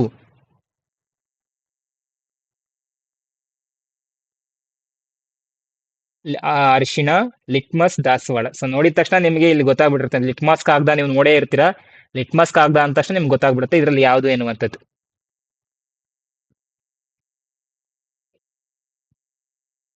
ಎಸ್, ಯಾವುದು? Yes, very good. ನೈಸರ್ಗಿಕ ಸೂಚಕಗಳು. ನೈಸರ್ಗಿಕ ಸೂಚಕಗಳಿಗೆ ನಾವೇಂತ ಕರಿತೀವಿ? ಇವು ಸಾಮಾನ್ಯವಾಗಿ ನಮಗೆ ವಾತಾವರಣದಲ್ಲಿ ಸೂಚಿಸುತ್ತೆ. ಏನಿದ್ರ ಕೆಲಸ? ನೈಸರ್ಗಿಕ ಸೂಚಕಗಳ ಕೆಲಸ. ಸೂಚಕಗಳು ಅಂತಂದ್ರೆ ಏನರ್ಥ? ಇದು ಆ ಒಂದು ಪದಾರ್ಥದಲ್ಲಿ ಆಮ್ಲೀಯತೆ ಇದೆಯಾ, ಪ್ರತ್ಯಾಮ್ಲೀಯತೆ ಇದೆಯಾ ಅನ್ನೋದು ಸೂಚಿಸ್ತಾ ಹೋಗುತ್ತೆ. ಸ್ನೇಹಿತರೆ, ನೀವು ಇಲ್ಲಿ ತುಂಬಾ ಇಂಪಾರ್ಟೆಂಟ್ ಆಗಿ 2 ಲಿಟ್ಮಸ್ ಕಾಗದಗಳ ಬಗ್ಗೆ ತಿಳ್ಕೊಬೇಕು. ಯಾವುದು? ಬ್ಲೂ ಲಿಟ್ಮಸ್ ಕಾಗದ ಮತ್ತೆ ರೆಡ್ ಲಿಟ್ಮಸ್ ಕಾಗದ. ಸೊ ಅದನ್ನ ಹೇಗೆ ನೆನ್ಪಿಟ್ಕೋಬೇಕು ಅನ್ನೋದು ನಾನು ಈಗಾಗಲೇ ನಾನು ಹಿಂದಿನ ವಿಡಿಯೋದಲ್ಲೂ ಹೇಳಿದ್ದೀನಿ. ನಾವು ಯಾವ್ದಾದ್ರು ಒಂದು ಪದಾರ್ಥ ಆಮ್ಲೀಯ ಆಗಿದೆ ಅಂತ ಹೇಗೆ ನೆನ್ಪಿಟ್ಕೋಬೇಕಂತ ಹೇಳಿದ್ದೀನಿ. ಸೊ ನಿಮಗೆ BR ಅಂಬೇಡ್ಕರ್ ಬಗ್ಗೆ ಗೊತ್ತು. ಸೊ ಅವರು ಇನಿಷಿಯಲ್ ಏನಿದೆ? BR ಅಂಬೇಡ್ಕರ್. ಸೊ ನಾನು ಇಲ್ಲಿ ಬರೀತಾ ಇದ್ದೀನಿ. ಸೊ ಇಲ್ಲಿ B2R, ಬ್ಲೂ ಟು ಆರ್, ನೀಲಿಯಿಂದ ಕೆಂಪು ಕಡೆಗೆ ಲಿಟ್ಮಸ್ ಕಾಗದ ಬದಲಾವಣೆ ಆಗಿದೆ ಅಂದ್ರೆ ಅದು ಆಮ್ಲ, ಆಸಿಡ್ ಅಂತ ಕರಿತಾ ಹೋಗ್ತೀವಿ. ಓಕೆನಾ? ಸೊ ನೆಕ್ಸ್ಟ್, ಇದಕ್ಕೆ ವೈಸ್ ವರ್ಸ ಏನಾಗ್ತಾ ಹೋಗುತ್ತೆ? ಪ್ರತ್ಯಾಮ್ಲ ಆಗ್ತಾ ಹೋಗುತ್ತೆ. ಇನ್ನು ಸಂಶ್ಲೇಷಿತ ಸೂಚಕಗಳು ಯಾವ್ಯಾವು ಅಂತಂದ್ರೆ ಫಿನಾಪ್ತಲಿನ ಆಗ್ಬೋದು. ಸೊ ಇವೆಲ್ಲ ಸಂಶ್ಲೇಷ ಸೂಚಕ ಆಗುತ್ತೆ. ನಮಗೆ ಸೂಚಕಗಳಲ್ಲಿ ಇನ್ನೂ ಒಂದು ಬರುತ್ತೆ, ಗ್ರಾಣ ಸೂಚಕಗಳು ಅಂತ. ಗ್ರಾಣ ಸೂಚಕಗಳು ಅಂದ್ರೆ ಮೂಗಿನ ಮುಖಾಂತರನೇ ಹೇಳ್ಬೋದು ಅದು ಆಮ್ಲನ ಪ್ರತ್ಯಾಮ್ಲನ ಅಂತ.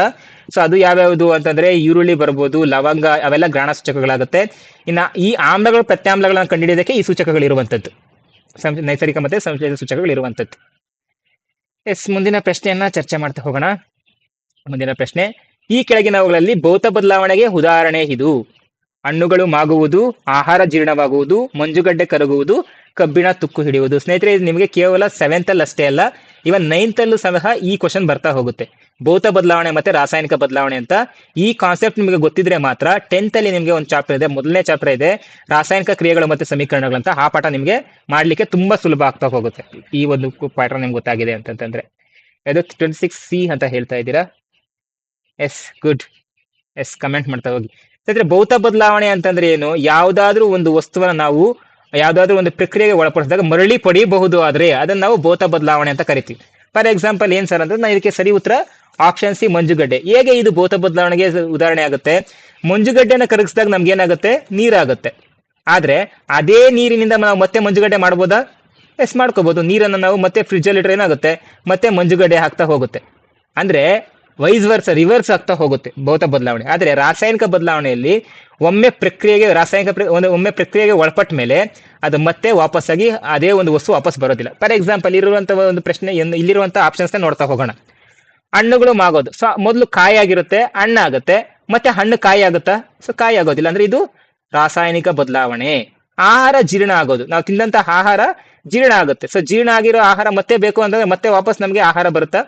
ಸೊ ಅದು ಸಹ ರಾಸಾಯನಿಕ ಬದಲಾವಣೆ. ಇವನ್ ಕಬ್ಬಿಣ ತುಕ್ಕು ಹಿಡಿಯೋದು ಅಷ್ಟೇ. ಒಮ್ಮೆ ಕಬ್ಬಿಣ ತುಕ್ಕು ಹಿಡಿದ ಮೇಲೆ ಅದನ್ನ ತುಕ್ಕು ಅಂತಾನೆ ಕರಿತೀವಿ. ತುಕ್ಕಿನಿಂದ ಮತ್ತೆ ನಾವು ಕಬ್ಬಿಣವನ್ನು ಪಡೆಯೋದಕ್ಕೆ ಸಾಧ್ಯ ಇಲ್ಲ. ಸೊ ಅದರಿಂದ ಇವೆಲ್ಲ ಈ ಮೂರನ್ನು ರಾಸಾಯನಿಕ ಬದಲಾವಣೆಗಳಿಗೆ ಉದಾಹರಣೆಗಳು. 26ನೇದರಲ್ಲಿ ಸಿ ಭೌತ ಬದಲಾವಣೆಗೆ ಉದಾಹರಣೆ ಆಗ್ತದೆ ಸ್ನೇಹಿತರೆ. ಇನ್ನು ಮುಂದಿನ ಪ್ರಶ್ನೆನ ಚರ್ಚೆ ಮಾಡ್ತಾ ಹೋಗೋಣ. ಹೆಚ್ಚು ಕ್ರಿಯಾಶೀಲ ಅಲೋಹ ಯಾವುದು? ಸೊ ನಿಮ್ಗಿದು 7th ಅಲ್ಲಿ ಇದೆ. ಇವನ್ ನೀವು 10th ಸಿಲೆಬಸ್ ಏನಾದ್ರು ಓದಿದ್ದೀರಾ ಅಂದ್ರೆ ನಿಮ್ಗೆ ಈಸಿಯಾಗಿ ಇದಕ್ಕೆ ಆನ್ಸರ್ ಮಾಡ್ತೀರಾ. Sodium, phosphorus, nitrogen, chlorine. So ನಿಮ್ಗೆ 7th ಅಲ್ಲಿ ತುಂಬಾ ಇಂಪಾರ್ಟೆಂಟ್ ಚಾಪ್ಟರ್ಸ್ ಮತ್ತೆ ತುಂಬಾ ಕಾನ್ಸೆಪ್ಟ್ಸ್ ನ ನೇರವಾಗಿ ಆನ್ಸರ್ಸ್ ನ ಕೊಡ್ತಾ ಹೋಗಿದ್ದಾರೆ. ಅತಿ ಹೆಚ್ಚು ಕ್ರಿಯಾಶೀಲ ಅಲೋಹ ಯಾವುದು?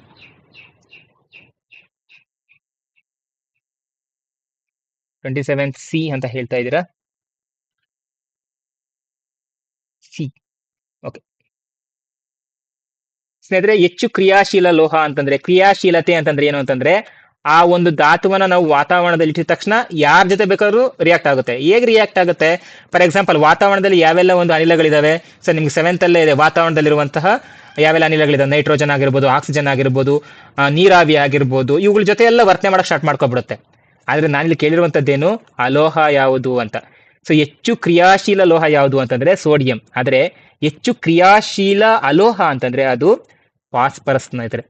ಫಾಸ್ಫರಸ್ ಹೆಚ್ಚು ಕ್ರಿಯಾಶೀಲ ಅಲೋಹ. ಸೋಡಿಯಂನ ಎಲ್ಲಿ ನಾವು ನೆನೆಸಿಟ್ಟಿರ್ತೀವಿ?